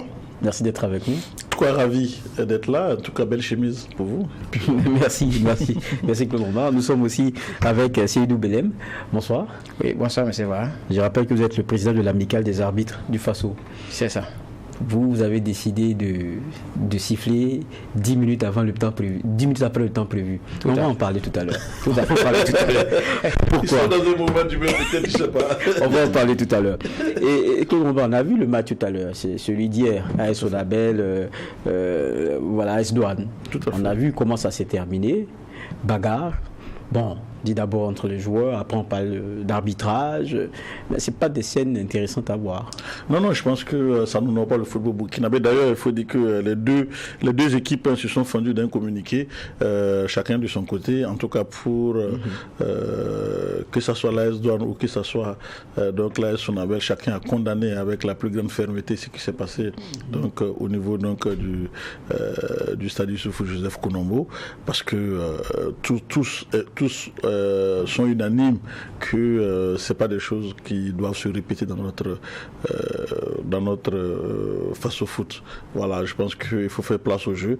Et puis voilà, mais je pense également aussi que l'AS Douane a interpellé davantage, surtout au niveau donc de la Ligue de football professionnel, pour que évidemment on puisse prendre aussi toutes les dispositions pour qu'à la fin des matchs on ne puisse plus avoir des spectateurs qui rentrent sur le terrain. Je pense que ça c'est assez intéressant parce que ça y va également aussi je dirais de la sécurité des acteurs.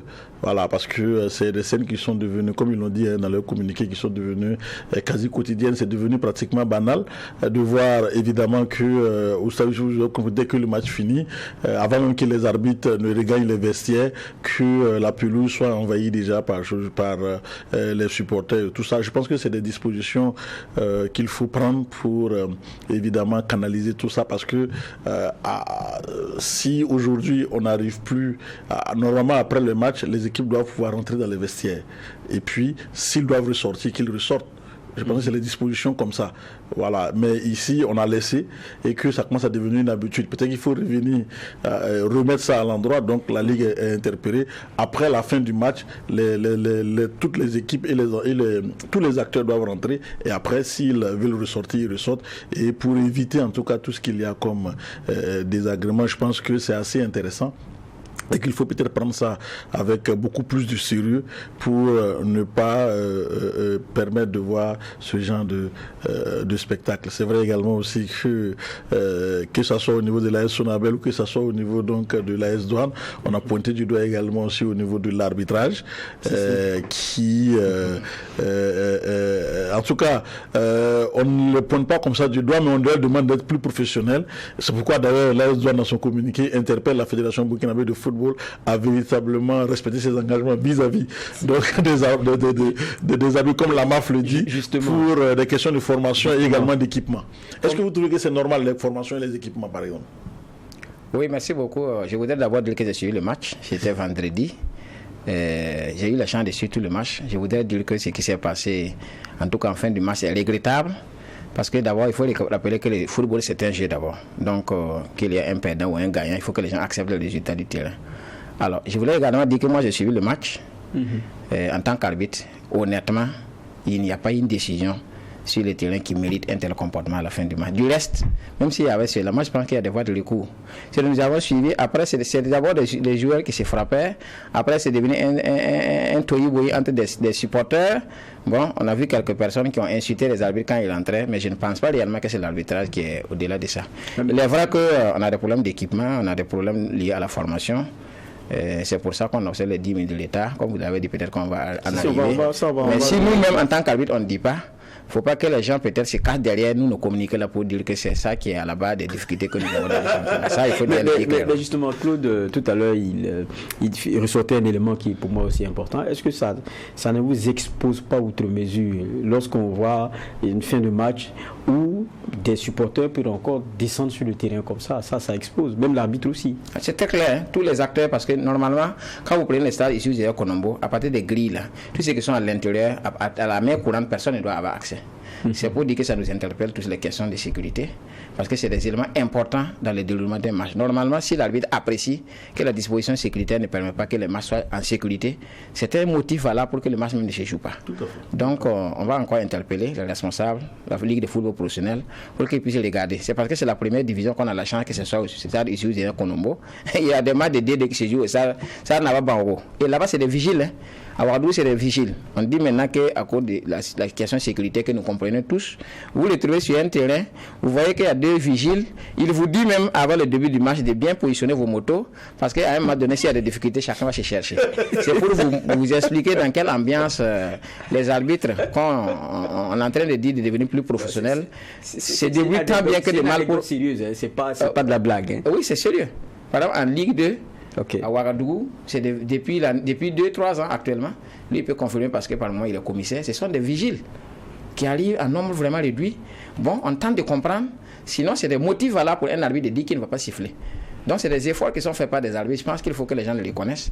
Parce que si les gens trouvent que bon, ce n'est pas fait, et puis nous, on va demander à être vraiment dans des situations, je pense que tout le monde va sortir perdant. Évidemment, il faut juste interpeller aussi la Fédération burkinabé de football et la Ligue de football professionnel pour dire que bon, c'est vrai que même si on dit que c'est la question de sécurité qui fait que les policiers ne sont pas, on n'a pas assez de policiers à Ouagadougou, mais il faut aussi reconnaître aussi qu'il y a la police municipale aussi qui participe aussi au maintien d'ordre de plus en plus. Donc je pense également qu'on peut s'orienter aussi vers cette force publique là pour permettre évidemment de sécuriser les matchs au lieu de mettre sur place 2 vigiles qui visiblement non seulement ne sont pas outillés pour ça, et puis bon, ils n'auront pas de renfort également aussi qui pourrait leur permettre évidemment de faire face à une situation. Donc je pense que c'est juste pour aussi apporter une réponse. Hein. J'espère que bon, comme il est là, peut-être orienter aussi les gens vers cette force publique là. Voilà. Et puis il faut sensibiliser aussi les supporters, et puis il faut des mesures punitives. On vous attrape dans ce genre d'acte là, vous êtes interdit de stade. Moi je suis pour ceux, par exemple, c'est vrai qu'il est évident que au niveau de la Ligue de football professionnel, mardi ça va chauffer, parce que c'est les jours d'homologation, et sûrement qu'ils vont scruter au peigne fin tout ce qui s'est passé, et donc il faut aller plus loin. Je pense qu'aujourd'hui ce n'est plus la peine à mon avis, il faut aller vers les sanctions individuelles. Voilà, je pense que les images sont là. C'est déjà de rentrer en contact avec tout ce qui s'est passé, ou en tout cas tout ce qui peut permettre d'avoir, en tout cas d'avoir accès véritablement à toutes les images qu'ils pourront avoir sur ce match-là, de vraiment les disséquer et de pouvoir aller prendre individuellement toutes ces personnes-là qui n'avaient rien à faire sur la pelouse-là, qui se sont retrouvées là-bas, et de les sanctionner individuellement, aller jusqu'à les exclure ou des interdictions de match de stade. Je pense que c'est ça. Si on arrive à interdire tous ces hooligans-là dans nos stades, je pense que les gens comprendront. Parce que les gens ont l'impression que en faisant ça, il n'y a rien. Souvent même ils vous disent, et le lendemain tu les vois au stade. Non, il faut lui dire que ton comportement ne te permet pas aujourd'hui de rentrer dans un stade. Et même s'il le faut, afficher sa photo sur dans les journaux comme un hooligan. Oui, en Europe c'est comme ça. Vous êtes fiché parce que évidemment vous ne pouvez pas être dans un stade. On ne va pas au stade pour pouvoir faire des pugilat. Non. Voilà, et je pense que, comme il a dit, les dispositions sont claires. Aujourd'hui, il faut peut-être revenir à ces fondamentaux-là, dire aux joueurs et aux équipes-là que dès la fin du match, et que les arbitres amènent toutes les équipes-là à rentrer dans les vestiaires, là où il y a les vestiaires, pour qu'il n'y ait plus ces comportements-là. Et qu'au niveau même de la Ligue de foot professionnel, même les interviews au niveau de la presse, aujourd'hui, il faut que chacun puisse, aujourd'hui c'est ça, il faut que chacun puisse s'assumer. Faire les interviews au niveau de la pelouse, ce n'est pas possible. Voilà, il faut peut-être avoir des salles pour pouvoir faire les interviews d'après-match, des conférences d'après-match, pour permettre évidemment d'avoir la quiétude. Sinon, s'il n'y a pas de sécurité, c'est difficile. D'accord. Voilà. Et même les journalistes sont exposés, on les a vus, votre journaliste, on l'a vu malgré tout, à l'étendre le micro, donc aux entraîneurs, mais je pense qu'il faut avoir beaucoup de courage, parce que dans ce tournoi, là, vous pouvez prendre un coup, vous pouvez, donc voilà tous ces risques-là. Donc il faut peut-être sécuriser, mettre tous les acteurs véritablement dans des conditions optimales pour travailler. Interpellation importante. On a d'autres points. Tout à fait, la 7e journée qui s'est disputée ce week-end, avec cette victoire de Royal qui est venu surprendre l'État finlandais de Ouagadougou à domicile, 1-0. On l'a vu à l'AS Douanes qui a chuté face à la Sonabel 2-1. Un Majestic Sporting Club par la plus petite marque, donc sauf le scalp de vitesse, 1-0. Kozaf dans les toutes dernières minutes a obtenu l'égalisation face à la SEC de Koudougou, 1 partout. La SFB a gagné le derby bouboulet face au RCB, 2-0. Et puis il faut le dire, juste après ce match, petite incompréhension au niveau du RCB. Le président du RCB a dit devant ce joueur qui n'est plus le président du RCB par rapport à cette défaite-là, démission acceptée ou pas, dans tous les cas, les tractations continuent pour dire que le derby aussi c'est ça. L'USFA a pris le meilleur sur l'équipe du Sporting des Cascades, 1-0. Le RCK a chuté face à l'Astra, 2-0. Raimo FC donc a plié les chines sur ses installations face à l'équipe de Salitas qui en tout cas se devait de réagir après sa défaite de la semaine dernière face à l'AS Douanes. Au classement donc c'est la SEC de Koudougou qui est en tête avec 15 points, suivi de l'AS Sonabel 14 points, l'AS est 3 avec 11 points, Majestic 4e 11 points, l'AS Douanes est 5e avec 10 points et 2 matchs en retard. Voilà pourquoi voilà ce qu'on pouvait dire sur le face au foot la 7e journée. Éliminatoire. CAN, on va dire amical, Guinée équatoriale. Après éliminatoire CAN, parce que on est en train de préparer parce que ce que vous oubliez, c'est que le Burkina Faso s'est qualifié à 2 journées de la fin, et ça c'est un exploit. Si, mais Claude, c'est pas ça le problème. Moi, il y a le match nul qui est encore comme une braise. On va analyser ce groupe dans lequel on tombe. Il est en tout cas pour beaucoup assez intéressant, mais il y a quand même notre match amical contre la Guinée équatoriale. Bon, le match nul, c'est pas de trop. Non, mais il faut dire qu'aujourd'hui, ça fait 5 matchs d'affilée que les étalons ne gagnent plus. Ça, il faut le dire. Je pense que le dit ça ne veut pas dire qu'on est contre quelqu'un, mais c'est de dire la réalité des faits. Aujourd'hui, les chiffres sont là et tout le monde l'a remarqué. L'équipe du Burkina Faso, on voit des prestations qui vont décrescendo match après match. Donc, on se pose des questions. C'est vraiment assez difficile de voir cette équipe du Burkina Faso. D'ailleurs, vous avez pu peut-être suivre l'interview du capitaine Bertrand Traoré qui a été très lucide par rapport à ça et qui reconnaît reconnaît qu'effectivement, au niveau donc, de l'équipe nationale, depuis un certain temps, en tout cas, ça ne va pas. On n'arrive pas à retrouver donc, le jeu qui faisait en tout cas la grandeur de cette équipe du Burkina Faso. Et je pense que c'est assez interpellateur par rapport à ce qui se passe au niveau donc, de cette équipe des étalons. Je pense que nous sommes à quelques mois de la Coupe d'Afrique des Nations qui aura lieu du côté donc, d'Abidjan, de la Côte d'Ivoire, dont le Burkina dans le groupe de Bouaké. Mais il faut aussi se dire la vérité. Il faut pas faire la politique de l'Autriche et puis regarder effectivement, parce que l'effectif qu'on voit aujourd'hui, il y a un problème, il y a un malaise au sein de cette équipe-là. Et il faut avoir le courage de reconnaître qu'il y a un malaise pour pouvoir apporter la thérapie. Et dès lors qu'on refuse de dire que ça ne va pas, à partir de ce moment-là, il y a un véritable problème. Parce que ce n'est pas quand tout va, quand on ne pourra plus rien faire qu'on va vraiment dire qu'effectivement il y a cela. Nous, notre rôle, c'est de pouvoir attirer l'attention, de pouvoir tirer sur la sonnette d'alarme pour dire que, attention, cette équipe-là est en train de véritablement aller un peu, je dirais, à gauche.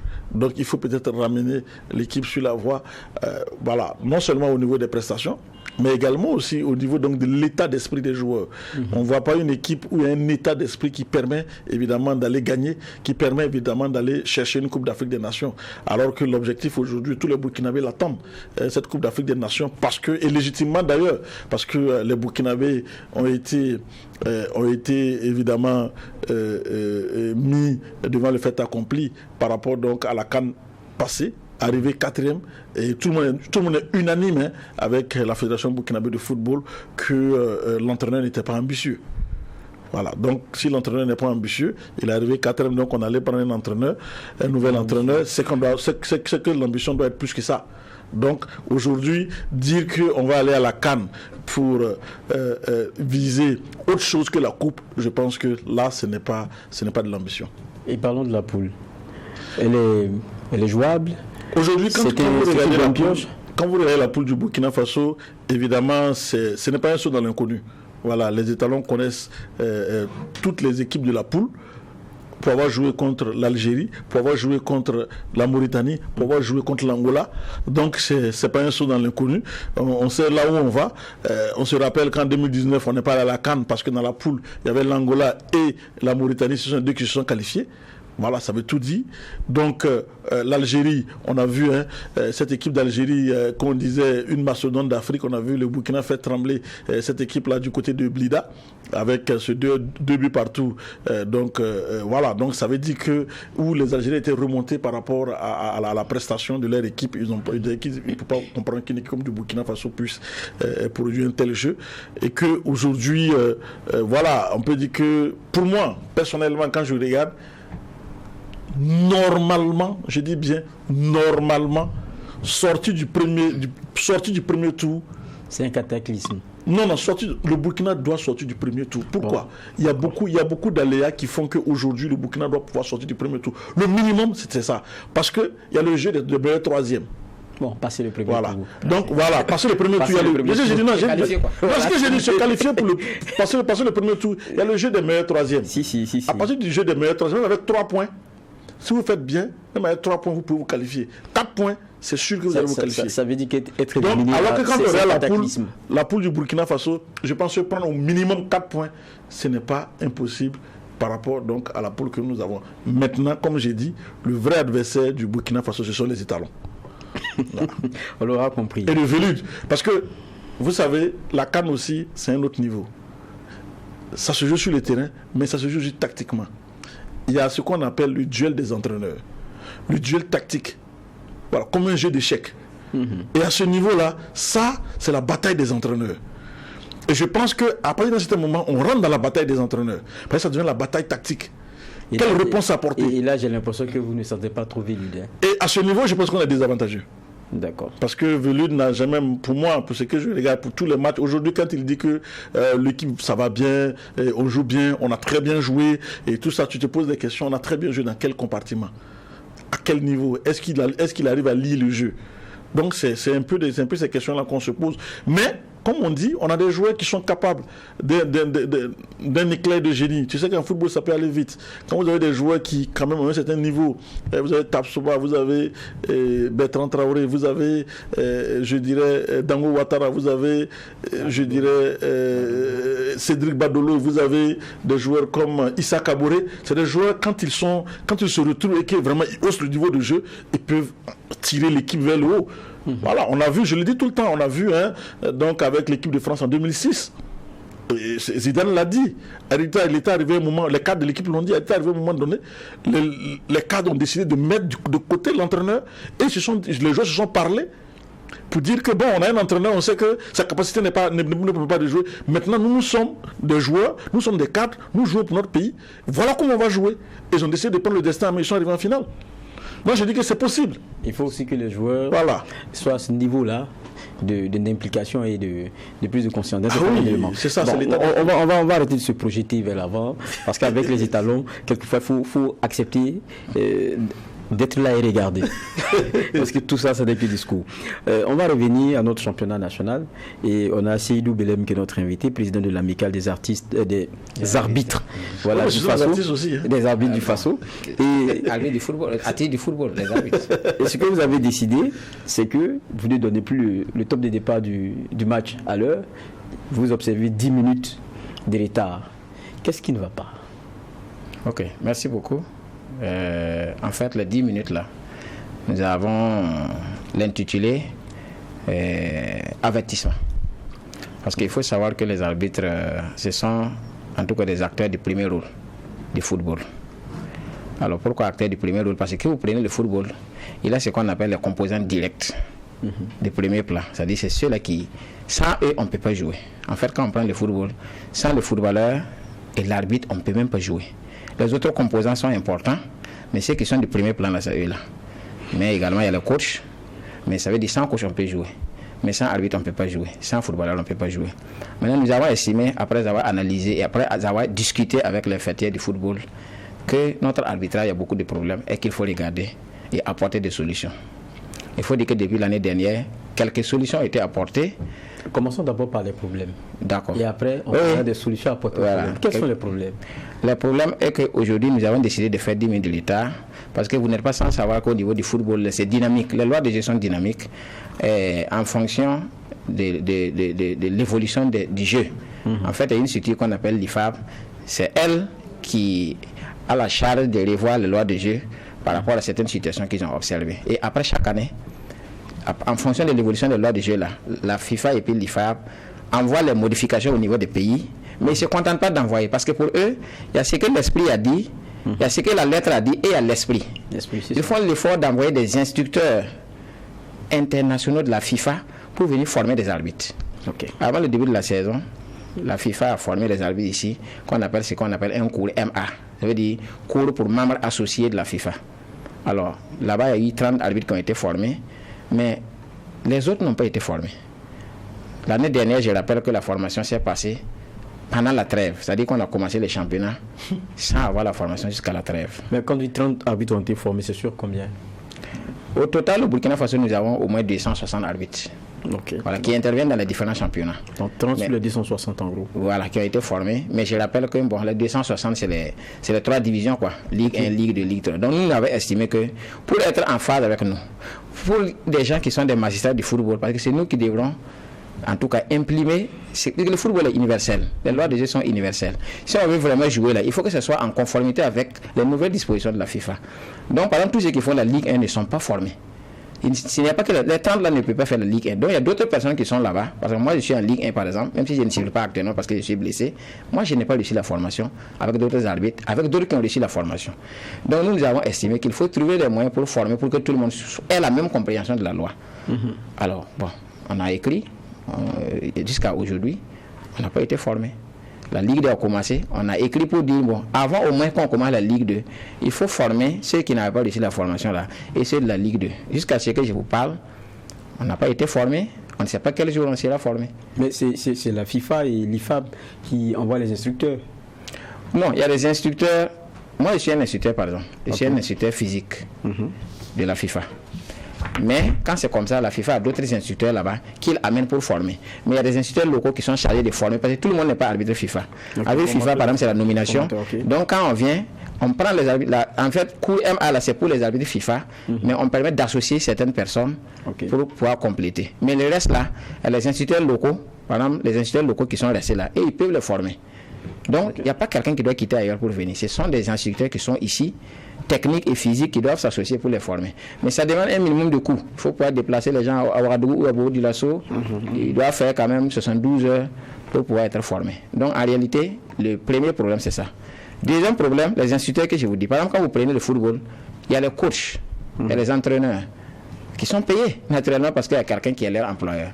Nous, on n'a pas d'employeur. Notre employeur, c'est la fédération. Donc, ceux qui entraînent les arbitres, ils ne sont pas payés. Pendant que c'est le coach des arbitres comme ça.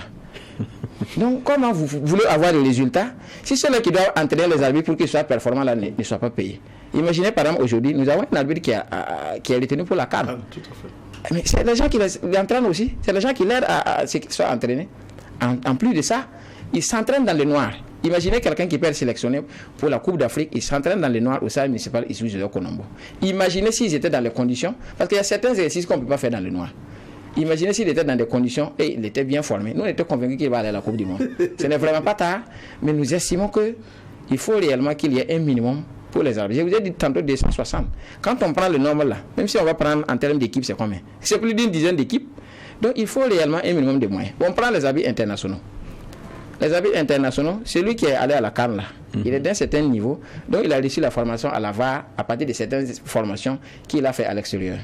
Tous les autres internationaux qui sont là, ils n'ont pas reçu cette formation. Il est vrai qu'il n'y a pas la VAR ici, mais tous les pays là s'arrangent pour aller dans des pays où il y a la VAR pour pouvoir former. Donc l'année dernière, on nous a rassuré qu'on va amener 10 de nos internationaux et puis quelques instructeurs pour aller faire la formation. Parce que au Burkina Faso actuellement là, c'est que les gens ne comprennent pas. Même si nous, on veut amener un arbitre à la CAN en dehors de Seydou Tiama, ce n'est pas possible. Parce que personne n'a fait la formation de la VAR. Pour que la personne là ait la chance d'aller là-bas, parce qu'à la CAN, là, on dit la VAR, la fédération doit mettre les moyens pour que les gens partent là-bas, pour se faire former. Donc voilà un certain nombre de problèmes qui, depuis un bout de temps, nous, on interpelle, mais bon, on a l'impression que bon, ça n'avance pas beaucoup. Donc on a donné un signal ce week-end-là, en espérant que réellement, ils vont tenter de voir quels sont les leviers qu'on puisse actionner pour que tout le monde soit en phase avec tout ce que nous aimons tous, pour qu'on puisse vraiment donner le meilleur de nous-mêmes. C'est vrai qu'il y a beaucoup d'éléments à parler de l'évolution des lois du jeu, la question des formations. Moi, je suis venu sur un point qui pour moi peut être gérable. La question de l'entraînement dans le noir. Parce qu'on en a parlé déjà ici sur ce plateau avec une dame arbitre. Oui. Elle nous disait, voilà, ce qui est bizarre. Elle est en train de faire un match amical actuellement. Ah, d'accord. Éliminatoire Coupe du Monde U20. Elle dit certains viennent s'entraîner, c'est allumé. Quand vous, les arbitres, vous venez en été. Parce que on dit que vous ne payez pas pour que ce soit allumé. C'est ça. En fait, le problème, c'est quoi? Aujourd'hui, bon, vous savez qu'avec le contexte sécuritaire, tout le monde dit qu'il n'y a pas les moyens. C'est vrai, nous aussi, on comprend parce qu'on contribue. Effectivement, puisqu'on s'entraîne au stade municipal ici de Konombo, comme c'est du sport, individuellement, on ne peut pas le faire. Donc, on a demandé que les gens se retrouvent au stade municipal ici de Konombo. Je vous dis que plus de 90% des arbitres, ce sont des travailleurs de l'État burkinabé. Il n'y a pas quelqu'un qui est assis et qui son travail, c'est l'arbitrage. Donc, c'est des gens, c'est des fonctionnaires. Donc, nous, on regarde à la fin, c'est dans l'après-midi qu'on peut s'entraîner. Okay. Alors, comme nous, on n'a pas payé, parce que le stade, là, c'est pour la municipalité. Ils ont aussi le droit quand même de rentabiliser. Parce que la lumière, c'est la Sonabel, il faut payer. Ceux qui font du sport pour tous, du sport du maintien là, les banques par exemple ou des sociétés privées arrivent à payer pour s'entraîner. Comme nous, on n'a pas payé, et ils ont des places qui les ont réservées, et quand leur heure arrive, ils payent, ils ont la priorité chez nous. Nous, on a interpellé la fédération pour dire, ah non, nous on fait c'est du sport de haut niveau. Aujourd'hui, l'arbitre est un sportif de haut niveau. Donc, ce n'est pas possible de pouvoir faire des résultats si vous vous entraînez dans le noir. Bon, jusqu'à présent, en tout cas, cette problématique n'a pas été résolue. Donc, d'abord, il y a le risque même de s'entraîner dans le noir. Deuxièmement, qu'on ne peut pas faire les exercices qu'on appelle les exercices intégrés. Je me demande quelle répétition d'arbitre dans le noir. C'est compliqué. S'entendre dans les noirs pour venir cibler les matchs.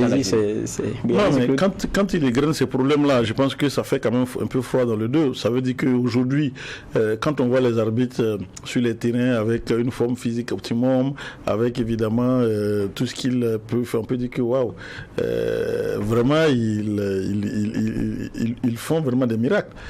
Donc, pour être compétitif, évidemment, au niveau international aussi, il faut véritablement intégrer tout ce qu'il a dit. Donc je pense que la fédération est interpellée et je pense qu'il est quand même urgent de prendre cela. Comment voulez-vous que, pendant qu'on a modifié les lois du jeu et que les arbitres n'ont pas encore reçu cette mise à niveau-là, et ils vont sortir pour officier les matchs du championnat qui prennent en compte ces modifications des lois du jeu?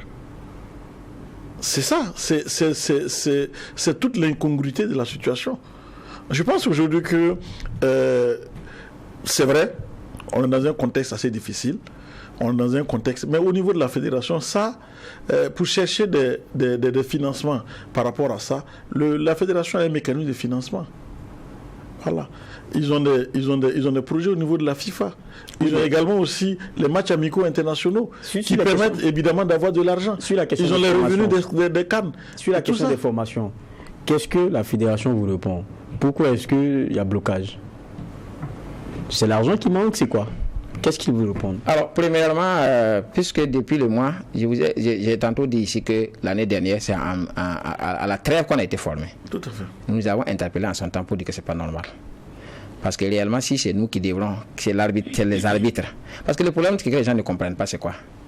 Dans les pays comme le Bénin, où on est en train de professionnaliser le football là-bas, les arbitres, ils sont en train de travailler, c'est que les arbitres ont un salaire qui n'a rien à voir avec la prestation. Parce qu'actuellement, nous sommes des prestataires de services. Quel qu'en soit le nombre de fois que tu t'es entraîné, si tu n'as pas fait de match, tu n'as rien. Voilà la différence avec les autres acteurs comme ça.